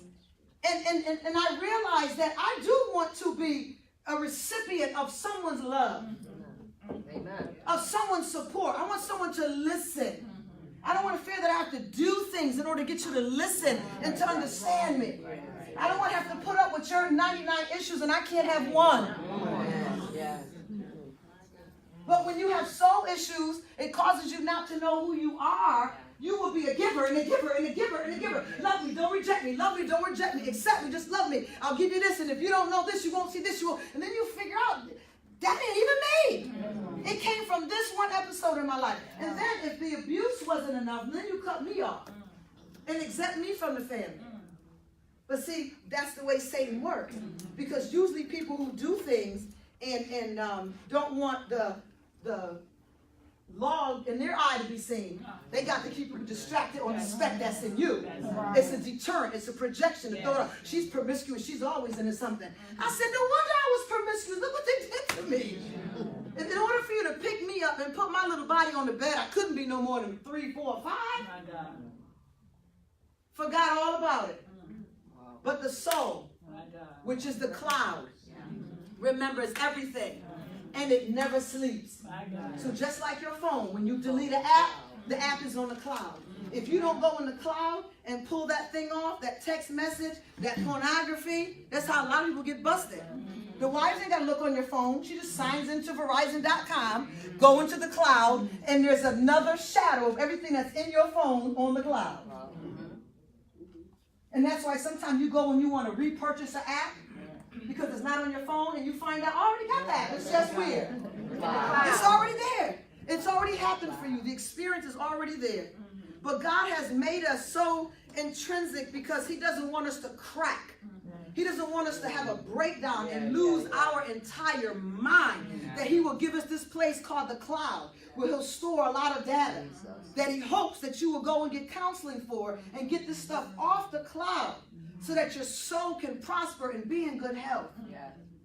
But how much stuff we got on our cloud? I know I jarred some of y'all memories just by sharing my experience. And God forbid if you went and told somebody about it. I never told anybody about it, and I said I never would. I don't know what made me do it today, but I said I never would share it. I would never cause any embarrassment to her. I'm not going on to #MeToo. I'm not going to make videos about it or anything. When sensitive issues like this happen, you work it out together. And I don't care if it's a church issue or anything. There's no reason for a social media to be involved in anything, because more than likely something happened to them. That's right. Come on. Remember, we procreate after our own kind. So nobody molests unless they've been molested. Are y'all with me? Yes. To be listened and understood, to be nurtured, to be appreciated. Sometimes you just want to be appreciated.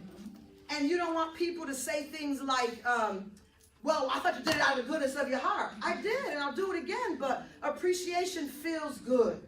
And there's nothing wrong with wanting to be appreciated, to be accepted. To be accepted. For affection. These are general needs, y'all, that we need to be able to be honest about. And say, I just need some affection. Where's my girls at? I don't want sex tonight, at least not this hour.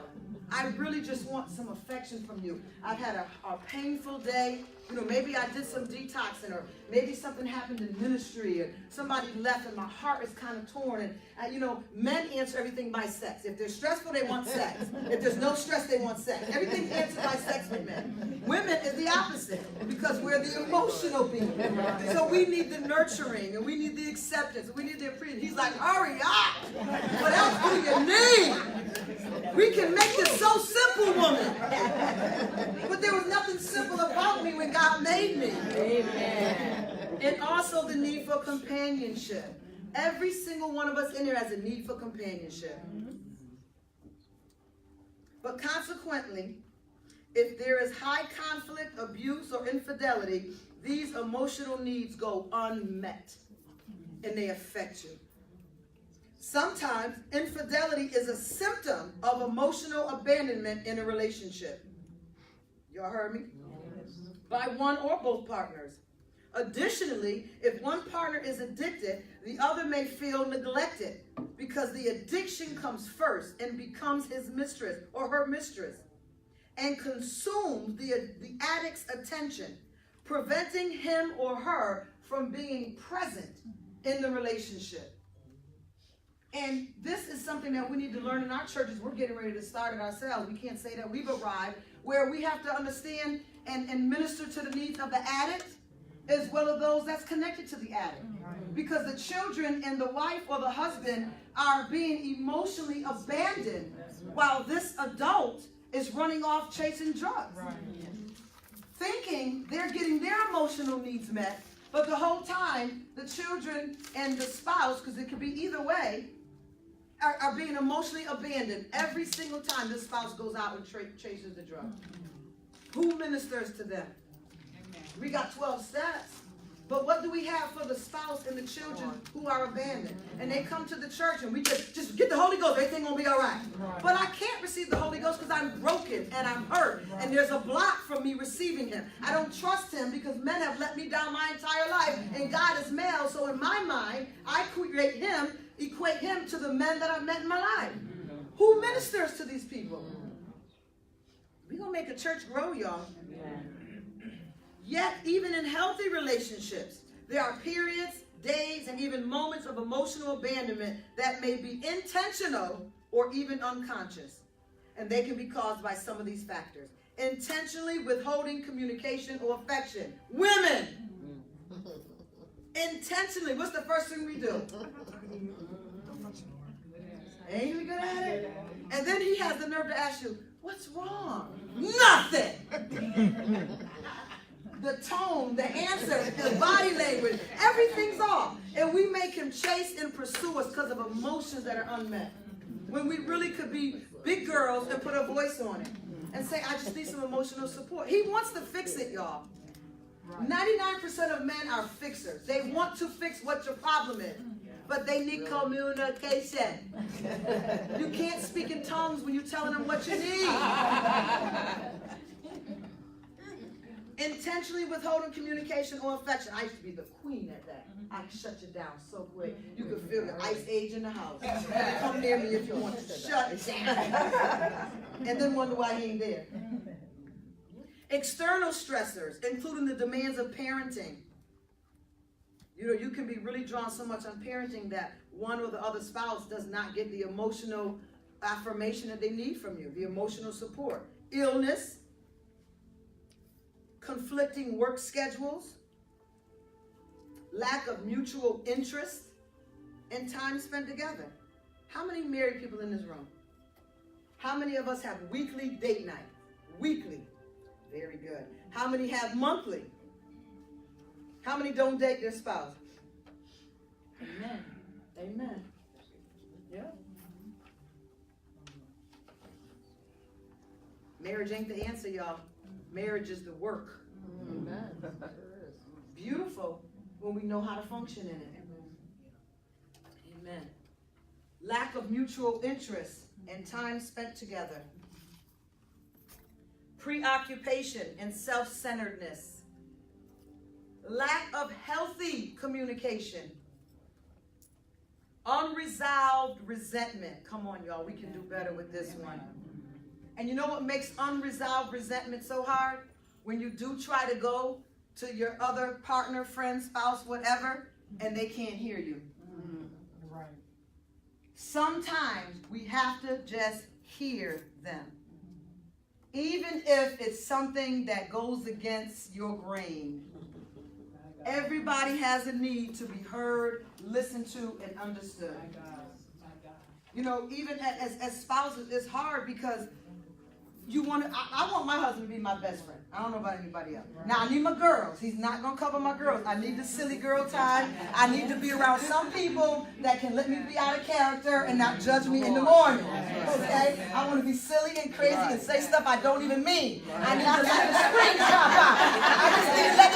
In the morning, I'll text them, I love y'all. Thank y'all for not judging me. They're like, we got you. What you talking about?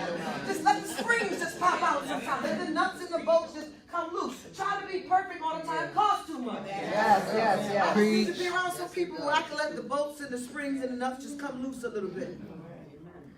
And when there's unresolved resentment, and everybody needs one, y'all. Everybody needs one. Every woman needs a friend where she can let the springs and the nuts and the bolts come out without judgment. I was sharing this with Pastor Dee the other day. I'm going to go off just for a second. And I was cleaning out my closet, and a pastor's wife was telling me some stuff she's dealing with her husband. And I'm sitting on the phone, and I've heard it, 3 or 4 different times, and I'm shaking my head like, man. But the first thing the flesh does is say, thank God that ain't my problem. I'm going to be a little nicer to my boo tonight because I thought he was the worst demon walking this earth until I found she got the worst demon walking this earth. So when he come home, I'm a little more affectionate, I'm a little more huggy, I'm appreciating him a little bit more because I thought you was the worst. But I found out there's somebody doing something worse. So while I'm cleaning out the closet, the Holy Spirit says to me, you know you're judging them, right? And I said, judging them? He said, you're judging them. He says, her sharing this story causes you to put your husband on a pedestal. You're judging them. And I need you to get out of judgment of them. And right then the clock, Father, you're right. You know what you're talking about. You taught me today. We have to be careful even how we judge. Because she trusts me. And I'm not telling her business. I'm not going to tell who she ever is. Through death, I will never share it. But, most people that I talk to know that I'll use things in teaching. But to know that in my soul, that I really was judging the situation just by simply saying, woo. How many times have we said that? We see an addict somewhere, woo. My God, thank God that isn't me. Is that really the answer? And then we even go further and say things like, those people went through that situation and I went through it too, but I guess I was blessed because God got me out. Yes. We've got to be careful with those things. Those are hidden motives of resentment on the inside of you. Latanya, you all right? Hallelujah. I understand. Let it process. Let it process. We're all women in here. Fear of intimacy. Fear of intimacy. These are all things that will attack your emotional stability in relationships. I'll just take it to maybe like these 2 paragraphs about how it starts in childhood and just give you a prescription and we're good. Answer any questions if we have time. Emotional abandonment in childhood can happen if the primary caretaker, usually the mother, isn't that crazy? We stay with the brats. He get to go on live happily ever after. Right. And the abandonment comes from me and not him. Right. Mother Earth. It's who we are. We talked about what Eve's name meant last night. The life giver. Right. We are life givers. Right. And it's not even of our own children that we give birth to. We are life givers for God in the earth, period. I can't raise your children for you. That's how important we are to earth. And as pastors, women as pastors are great nurturers and life givers. Very important. So usually it's the mother who is unable to be present emotionally for her children. It's often because she's replicating her childhood experience. But it may also be due to stress. It's important for a baby's emotional development that the mother attune to her child's feelings and needs and reflect back on them. She may be preoccupied, cold, or unable to empathize with her child's success or upsetting moments. He or she then ends up feeling alone, rejected, and deflated. Most people that have suffered abandonment to some degree where it's affected your adulthood, you're usually high in procrastination. If I ever do get to it, I probably won't finish it anyway. And that's the results, the psychology of abandonment syndrome. And it can be fixed, because it's just a psychology to it. And we have the Holy Spirit. The reverse is also true, where a parent gives a child a lot of attention, but isn't attuned to what the child actually needs. The child's needs still go unmet, which is a form of abandonment. See, we think this thing is so easy, and each child is different. How do you know if you're meeting that child's needs? You have to talk to them. Abandonment happens later, too, when they're criticized, controlled, unfairly treated, or otherwise given a message that they or their experience is unimportant or wrong. That's emotional abandonment. Criticized, controlled, unfairly treated. Listen, even if you were adorned and treated as the princess in the family, there's still an emotional abandonment to you. Because each parent has a responsibility by God to be a leader in your life. And that comes with correction, chastisement, and love. So adorning you as the princess still gives you an emotional abandonment in your life. Wow. And you learn that when you get older, that he has to adorn you, otherwise it's not love. When inside you really need emotional attention and affection. And you might take that over them Christian Louboutins. Children are vulnerable, and it doesn't take much for a child to feel hurt and abandoned. Abandonment can occur when a parent confides in his or her child. I had a psychic. When I wasn't saved, I went to a psychic. And the psychic told me, stop putting so much responsibility on your child. You're telling him too many adult problems in the house. You think you keeping it real, and you think that you letting him know what you're going through so he can understand things a little bit better, and you're going to grow him up. A psychic told me, you're putting too much emotional responsibility on a child, and you're breaking him. Wow. And we found out in school, maybe about 4th or 5th grade, that he was suffering depression. They had him draw a house, and he drew a house, and he didn't put windows or doors on it. And psychologically, that's the depressed child. I didn't know it. I'm keeping it real. I'm a 17-year-old mother, and you need to know I'm here. Your father ain't. You know, you complaining you want to see him, I'm here. You know, all the little things. I got you the Jordans, and I got you this, and, you know, you got best dressed in school because of me. That's not what he wanted. I learned, and I'm sure y'all have too, we would have been happy with Kmart, Zayres, what we got today, Walmart. Just love me. Meet my emotional needs. I don't care about Huaraches. Is that how you say it? The kids only care about it because of the emphasis the parents put on it. The children just want to be heard and loved. We didn't even know when our life was cut off. We didn't even know when we had food. You just go get that bag of 5-pound bag of potatoes, put some gravy on it real quick, tear them things up. Man, dinner was good tonight. I don't know about y'all.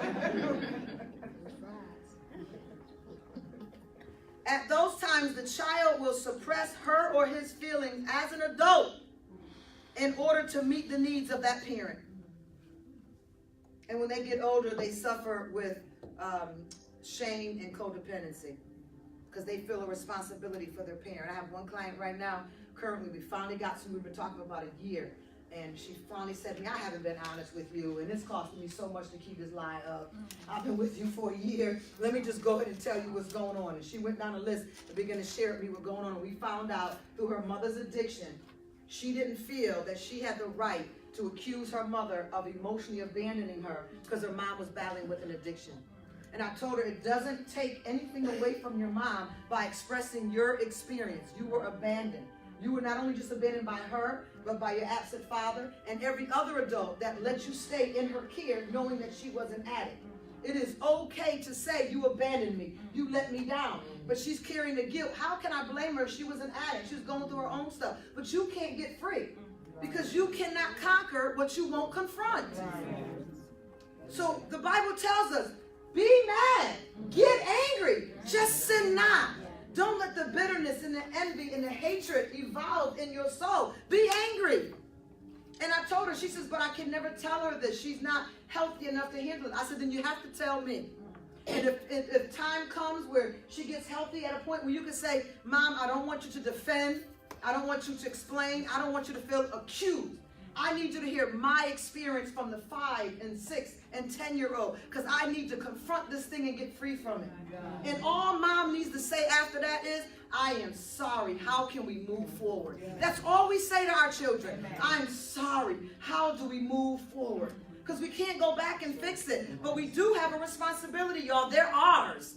No matter what bad man we had in our life, or we want to blame some bad man, no matter what addiction we had, they were our responsibility. Are we okay? A few incidents of emotional abandonment doesn't always harm a child's healthy development, but when they're either severe or common occurrences, they reflect deficits in the parent, which affects the child's sense of self and security. And later on, we'll talk about it another time. Maybe I'll do a broadcast on it, where it's actually called toxic shame. Toxic shame is what this adult lives under. And what happens to them, it leads them to a repetitive cycle of abandonment, where I'm going to abandon you because at any minute you're going to abandon me, and we got a cycle going on. And it's under toxic shame. Remember, your relationships are a result of what you allowed and created. Can we say it again before I close the book? I remember my relationships are a result of what I allowed and created. This is the prescription I want to give you today. With counseling, you can heal from emotional abandonment. Just understand that with emotional abandonment, you are now dealing with shame and codependency. And if you didn't understand that out of the teaching, I know Anya taped it. It'll be on YouTube. You can rewatch it again. And one of the things that you would have to do with me, before your pastor, minister, elder, some counselor, somebody, is you're going to have to go back and identify your feelings from those situations. I don't care who calls it petty. If it means something to you, it means something, period. Amen. Go back. Honor those feelings. Honor those needs that you have. Honor them. Validate them. And then begin to change the behavior.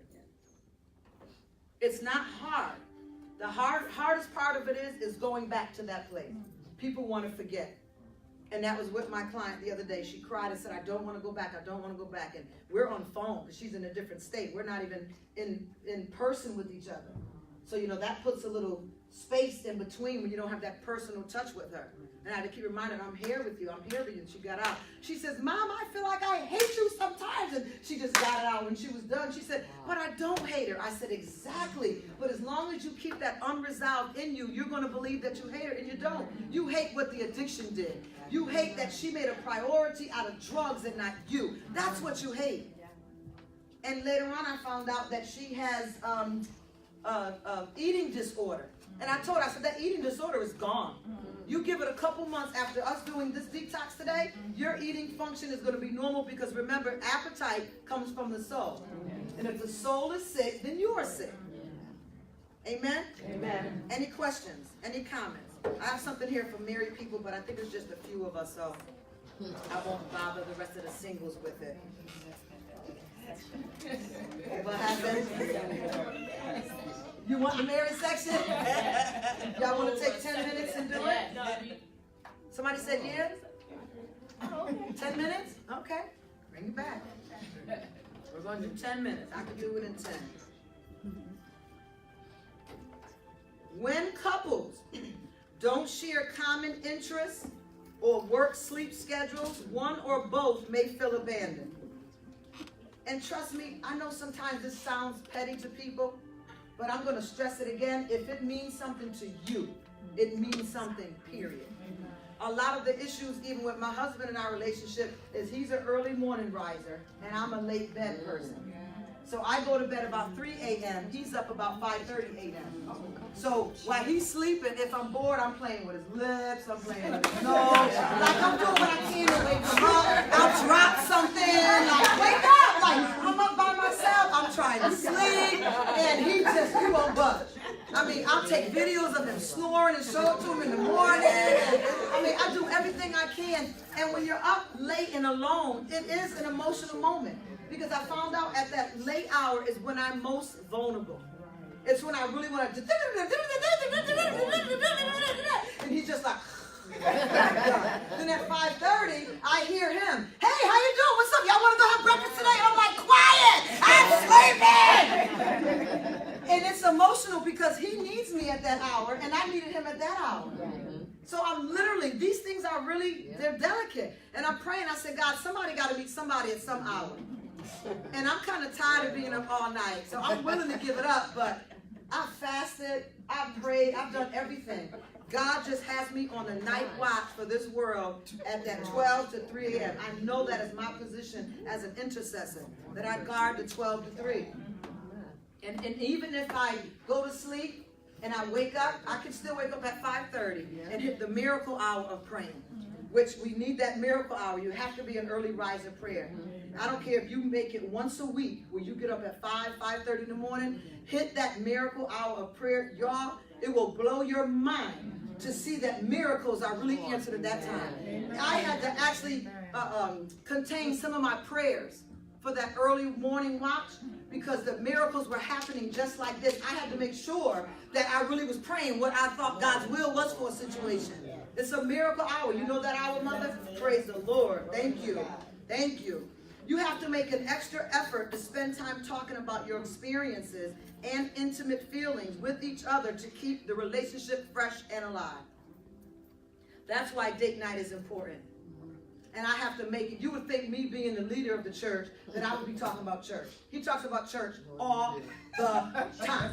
I can turn that thing off like nothing. Go put some jazz on, and he's looking at me like, what you just gonna let it go? Yep, right now. God, hey, hallelujah. Come on, baby. You can't let church go. So often during date night, I'll say to him, I don't want to hear about it. I don't care. I don't want to. We'll deal with it tomorrow. I have to keep shutting them off because that moment right there to keep the relationship fresh and alive, it is important for us to minister to each other's needs. Each other's needs, because I'm not going to lie. I do it a lot. I got a heavy schedule. And the old Suzanne sometimes said, just get a little boo on the side.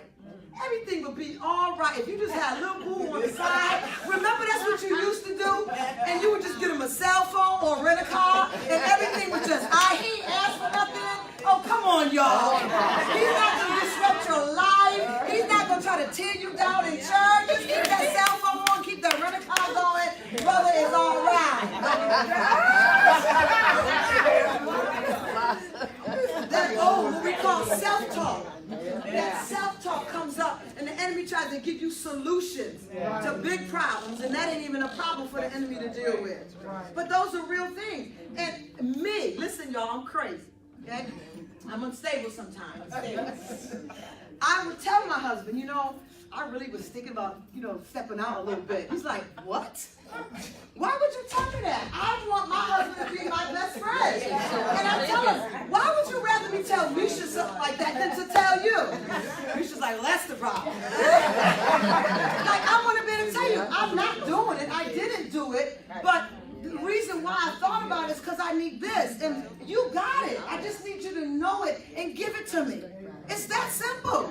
But imagine if he would have went all ego and pride, and then we both cheating on each other. That's the craziest marriage ever, when you both cheating. But we should be able to have those real talk, and it takes time. Because some people are so insecure, they're jealous, and then they start hating the person. I noticed you complimented so-and-so a couple times too many on a Sunday. She looks nice. Really? Really? Now he can't say nothing. He can't breathe around her. If she's right here, he's got to look this way. He's like, about to make it happen. Up in here. We have to be secure and stable enough that if we really want this partnership, we can share. Because we're human. And it would be a lie and a sin to act like we're so healthy in our marriage that once in a while, you don't think a new version of him came along about 20 years younger. That's all. That's all. Once in a while. More harmful are unhealthy communication patterns that may have developed where one or both partner doesn't share openly, listen with respect, and respond with interest. It is important for partnership to share openly, listen with respect, and respond with interest. When we can't share openly, we feel emotionally abandoned.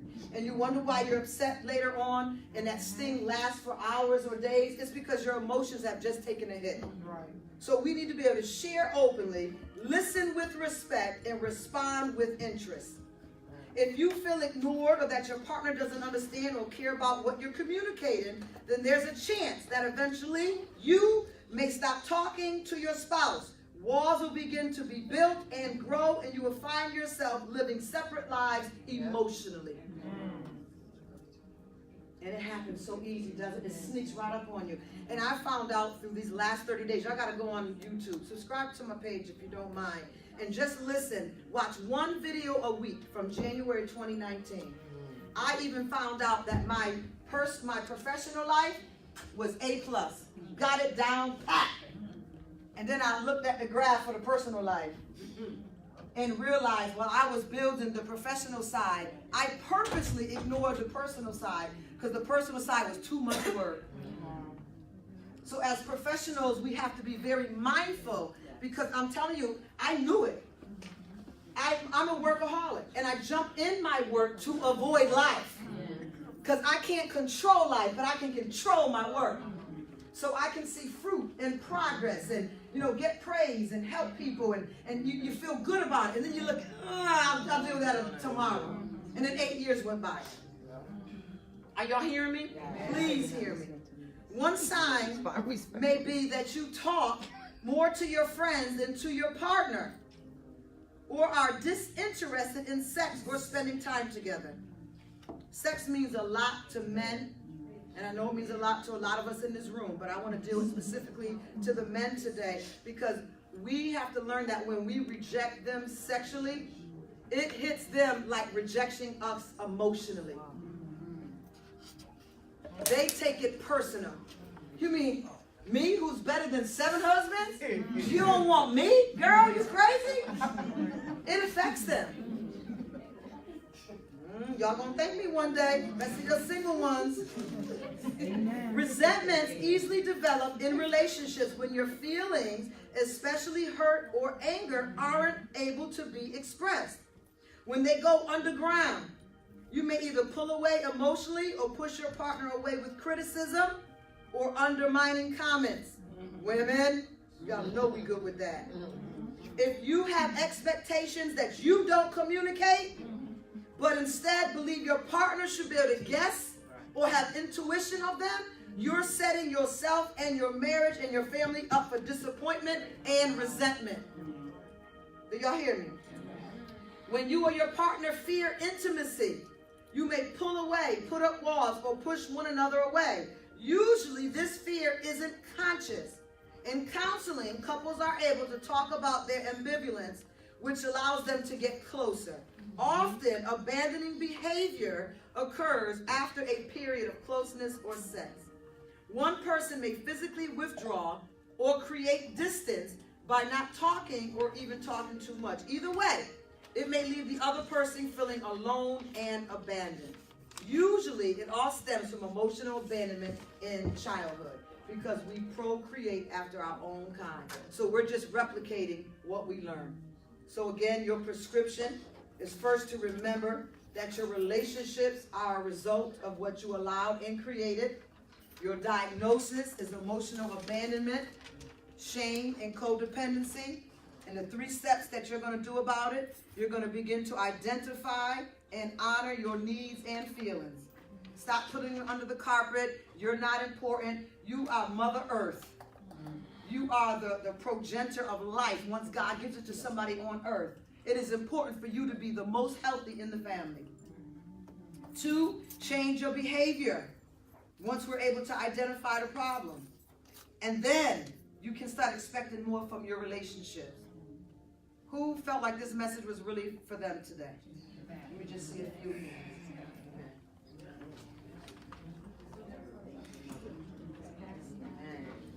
Who else on this side? The time I'm going to come back around because you're one of mine, just in case. Amen. I tried to print 45 of them, but when I went down and the printer was thinking. Someone said they can print art. Amen. Bless you. Come on, baby. How are you, dear? Good. Welcome. You got it? Okay, so it's 3 on this side, 4, that's 5.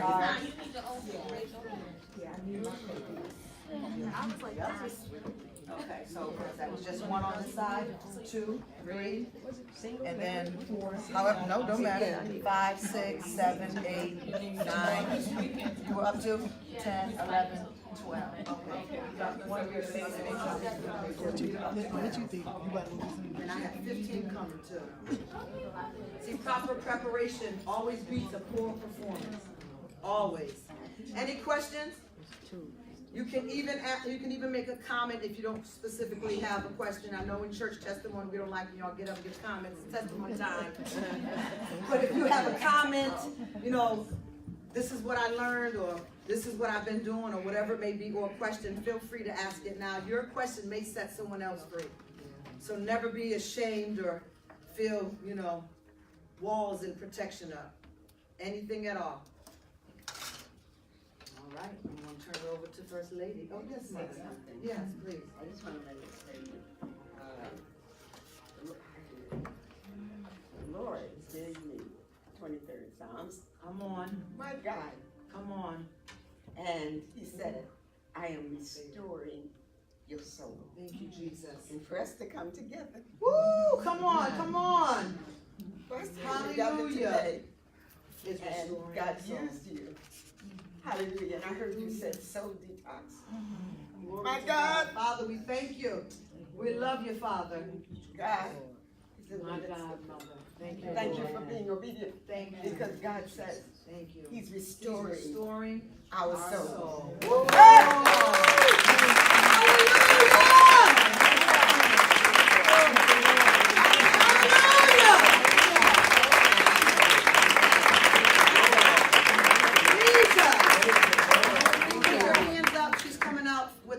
Extras, you put your hand. We needed about 12, is what I had counted. Anyone else? Mother, thank you. I'm going to work that text. I'm going to really look more into that restoring of the soul. I love Psalms 23. Love it. I mean, what scripture you don't, but oh. My God. And he's our shepherd and we shall not want. And then he went into explain what we shall not want. What? And we Oh, hallelujah! Thank you, Jesus. God, I bless you. Hallelujah. To God be the glory. Anyone else? You got a question or a comment? Just talk. I know they got their hands up for the papers. Any questions or comments? I think that unresolved resentment piece Yeah. is what Needs to go a little deeper on, right? Mhm. It's real. unresolved resentment, especially when it comes to family ties, like you said, the connections Yep. and working through those things. How far back do you think yours goes in your mind right now? Oh, that can go back. We can go back from the beginning. Yes, yes, We can go back from the beginning. absolutely. When you have relationships, but like you said, when you have those connections with people growing up and learning from what they were in, Yes, and then as they grew up, they did what they could do. absolutely. But unfortunately, it is what it is. And then when you create additional family Yep, and you don't know how to connect them, then you have them resenting each other like what you had to do with it. yep, So yep. And the worst thing is when we become defensive to that, you know? We become defensive, and that's so unhealthy to defend. You know, poor behavior or immature behavior or unconscious behavior, there's no defense. I'm sorry. You know, I had my son at 17. What business do I have raising a kid at 17 without a lot of family support? And you know, instead we got family fighting and arguing and dividing, and I'm 17. So what can I defend? What could I possibly tell him? I'm 17, you're lucky you ain't dead? Because that's kind of the truth. You're lucky you didn't die. I was 17, boy. But instead, son, I hear you, and I apologize for making such a mature decision at such an immature time of my life. Please forgive me. And stay open with me because I want to do better. That's what I tell him. I tell him that sometimes I call him out of the blue. He's like, now what you watching on TV? I say, I just want you to know that you're a man now, and I may have missed out on some things then. But if I could meet your needs now as your mother, you just tell me. And if there's anything you need to tell me that you think may hurt me, I give you permission to tell me. Because I don't want you beating me with it in passive aggressive ways through the rest of our days. Just beat me one time and let's be good with it. So try not to defend if they come to you. Your hand is up, Thomasina? Yeah. We need one more down. Okay, I'm coming down. You can walk. I think one of our great, especially as Christians, Yes. I think one of our greatest hindrances is fear. Yes. We don't want to know about ourselves. There it is. And as she stated in the beginning, you know, we speak in tongues over Yep. it, we lay hands over it, and all of that. But if we can get to know it, I'll be honest, when I first started watching you, Yep. I'll scroll, Yep. and then I'll stop. That's right.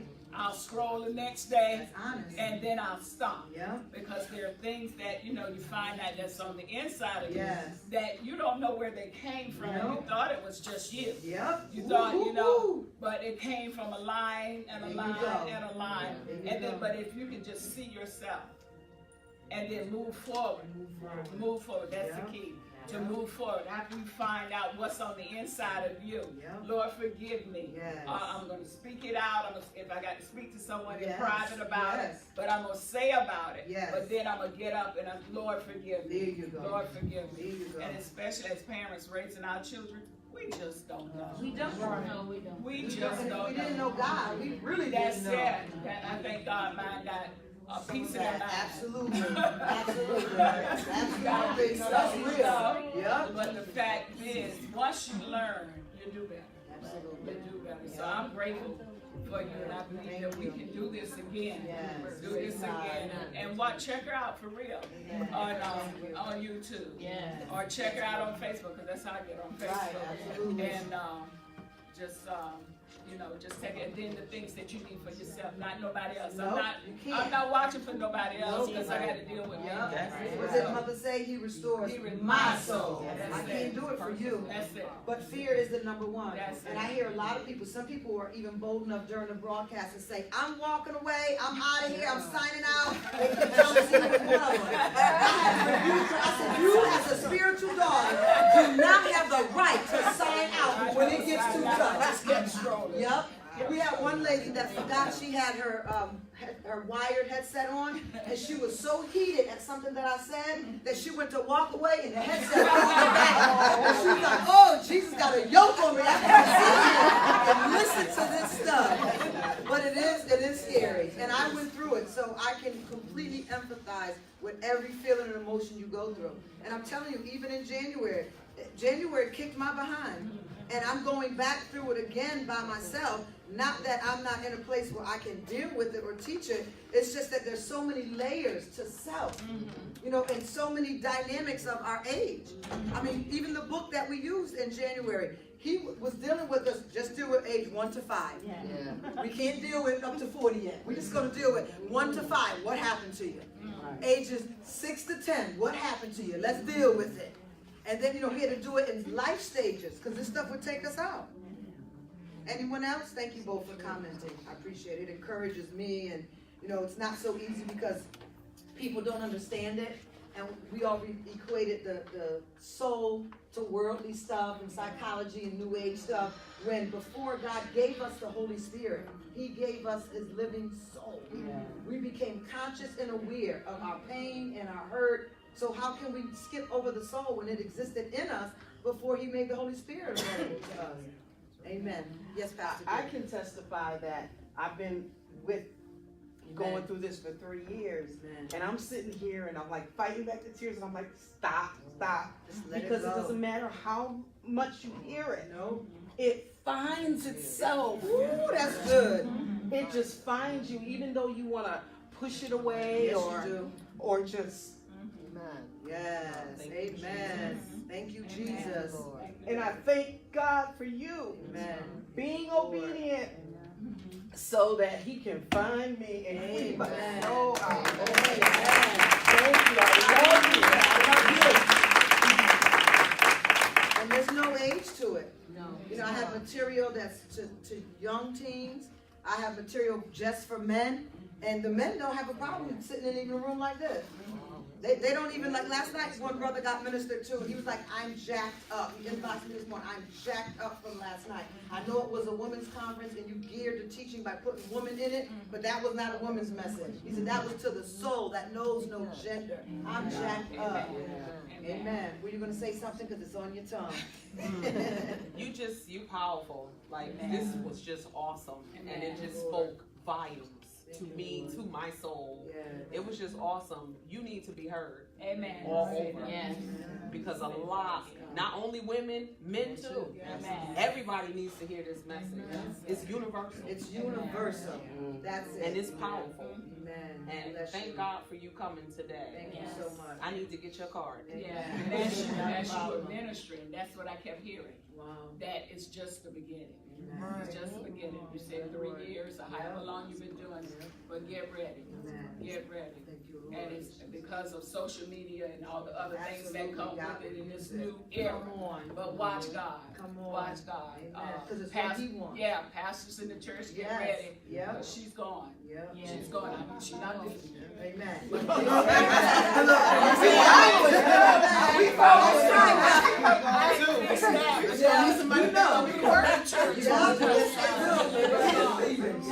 know what But I'm get talking ready about. to just get ready, get your bags and stuff, whatever you like, Louis Vuitton, whatever. But get your stuff, because I see you flying and taking different routes to teach this gospel. That not that he's not giving it to anybody else, but like I said, as Christians, we're afraid. Yes. We're afraid. And I'm going to tell you this morning, as I was getting ready, someone was saying to me years ago about mental illness. And, you know, all we got to do is lay hands on them and cast the devil out. But you said it today. If we don't get to the root of the problem, root of the root is coming back. It's coming back. You leave the church and finish slobbing and falling out. The same thing is going to be right there. So God said he's prepared you. And thank you for taking the time to study, to show yourself approved.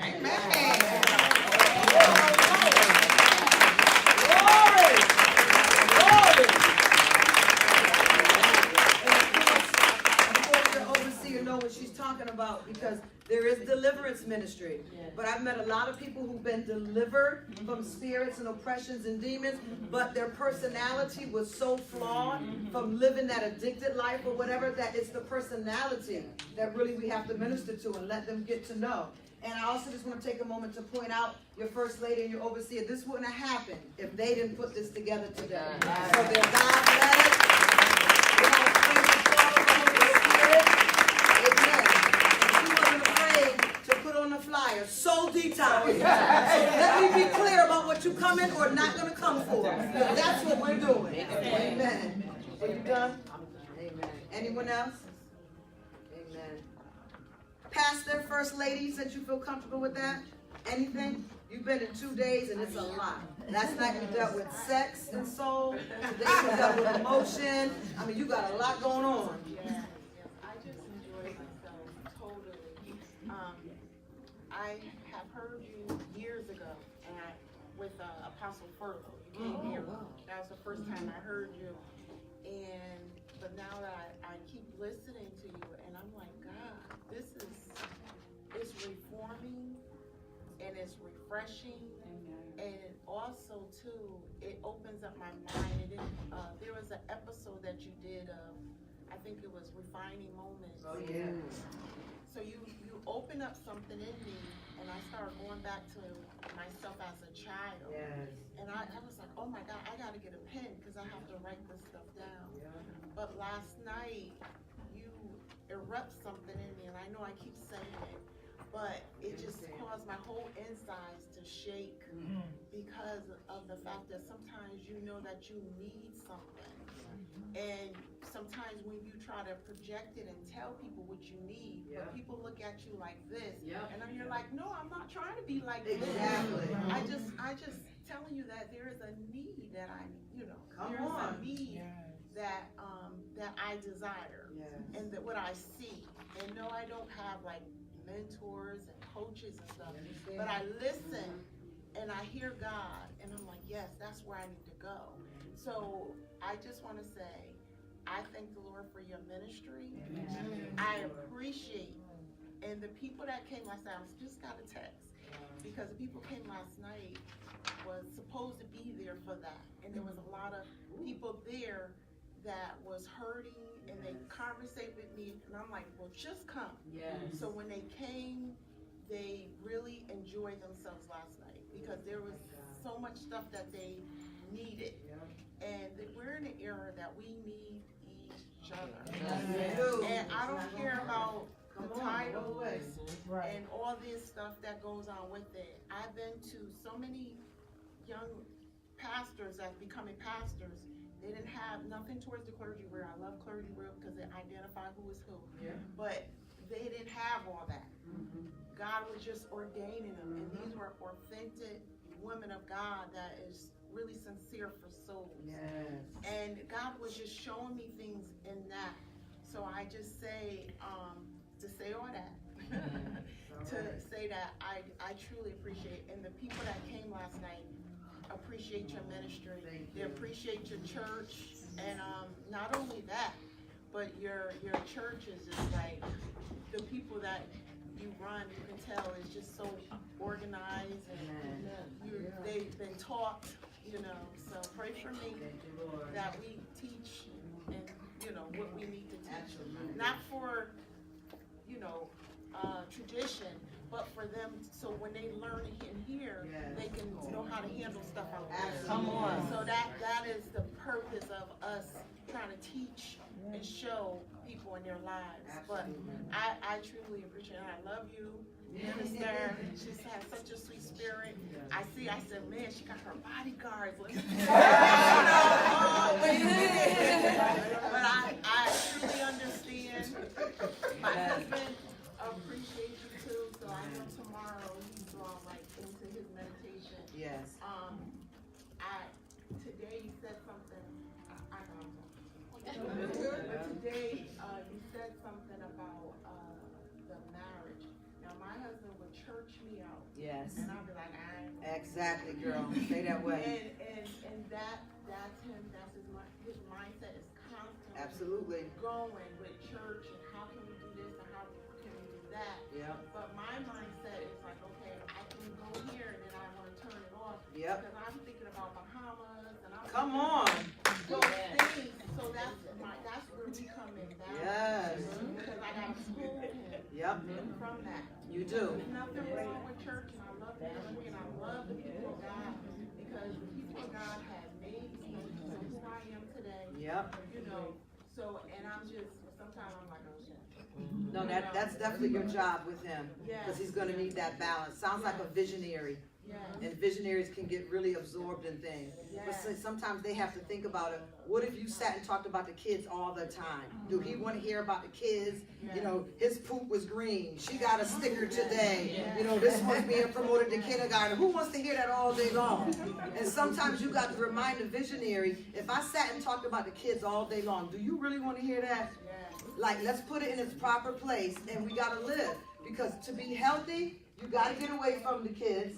You got to get away from the church so you can come back and appreciate it and be refreshed for what you do. So you're on target. Don't feel guilt with that. Yes, I do feel bad because I see a lot of my other friends, they're like, oh, get it, ministry, and there's nothing wrong with it, but I'm staying in my health, but I just want to walk around the corner. Yeah, that's right. Let the nuts and bolts and the springs just come out, right? Hallelujah. Yeah. Come on.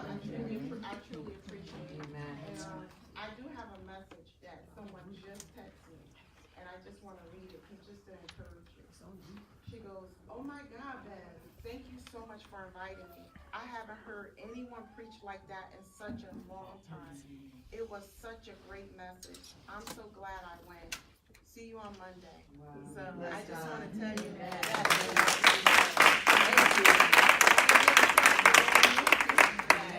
Thank you. God bless everyone. God bless you. Floor's turned back over. Well, praise the Lord. Praise the Lord. Praise the Lord. Yes, Lord. My soul is happy. Hallelujah. I'm excited Yes. about what God is doing. And like I said, sometimes when things come up, you know, we may be right here. Amen. But at least it's up from the bottom. And then it takes us to go and just see God. And Jenny girlfriend, hold on, I'm getting home.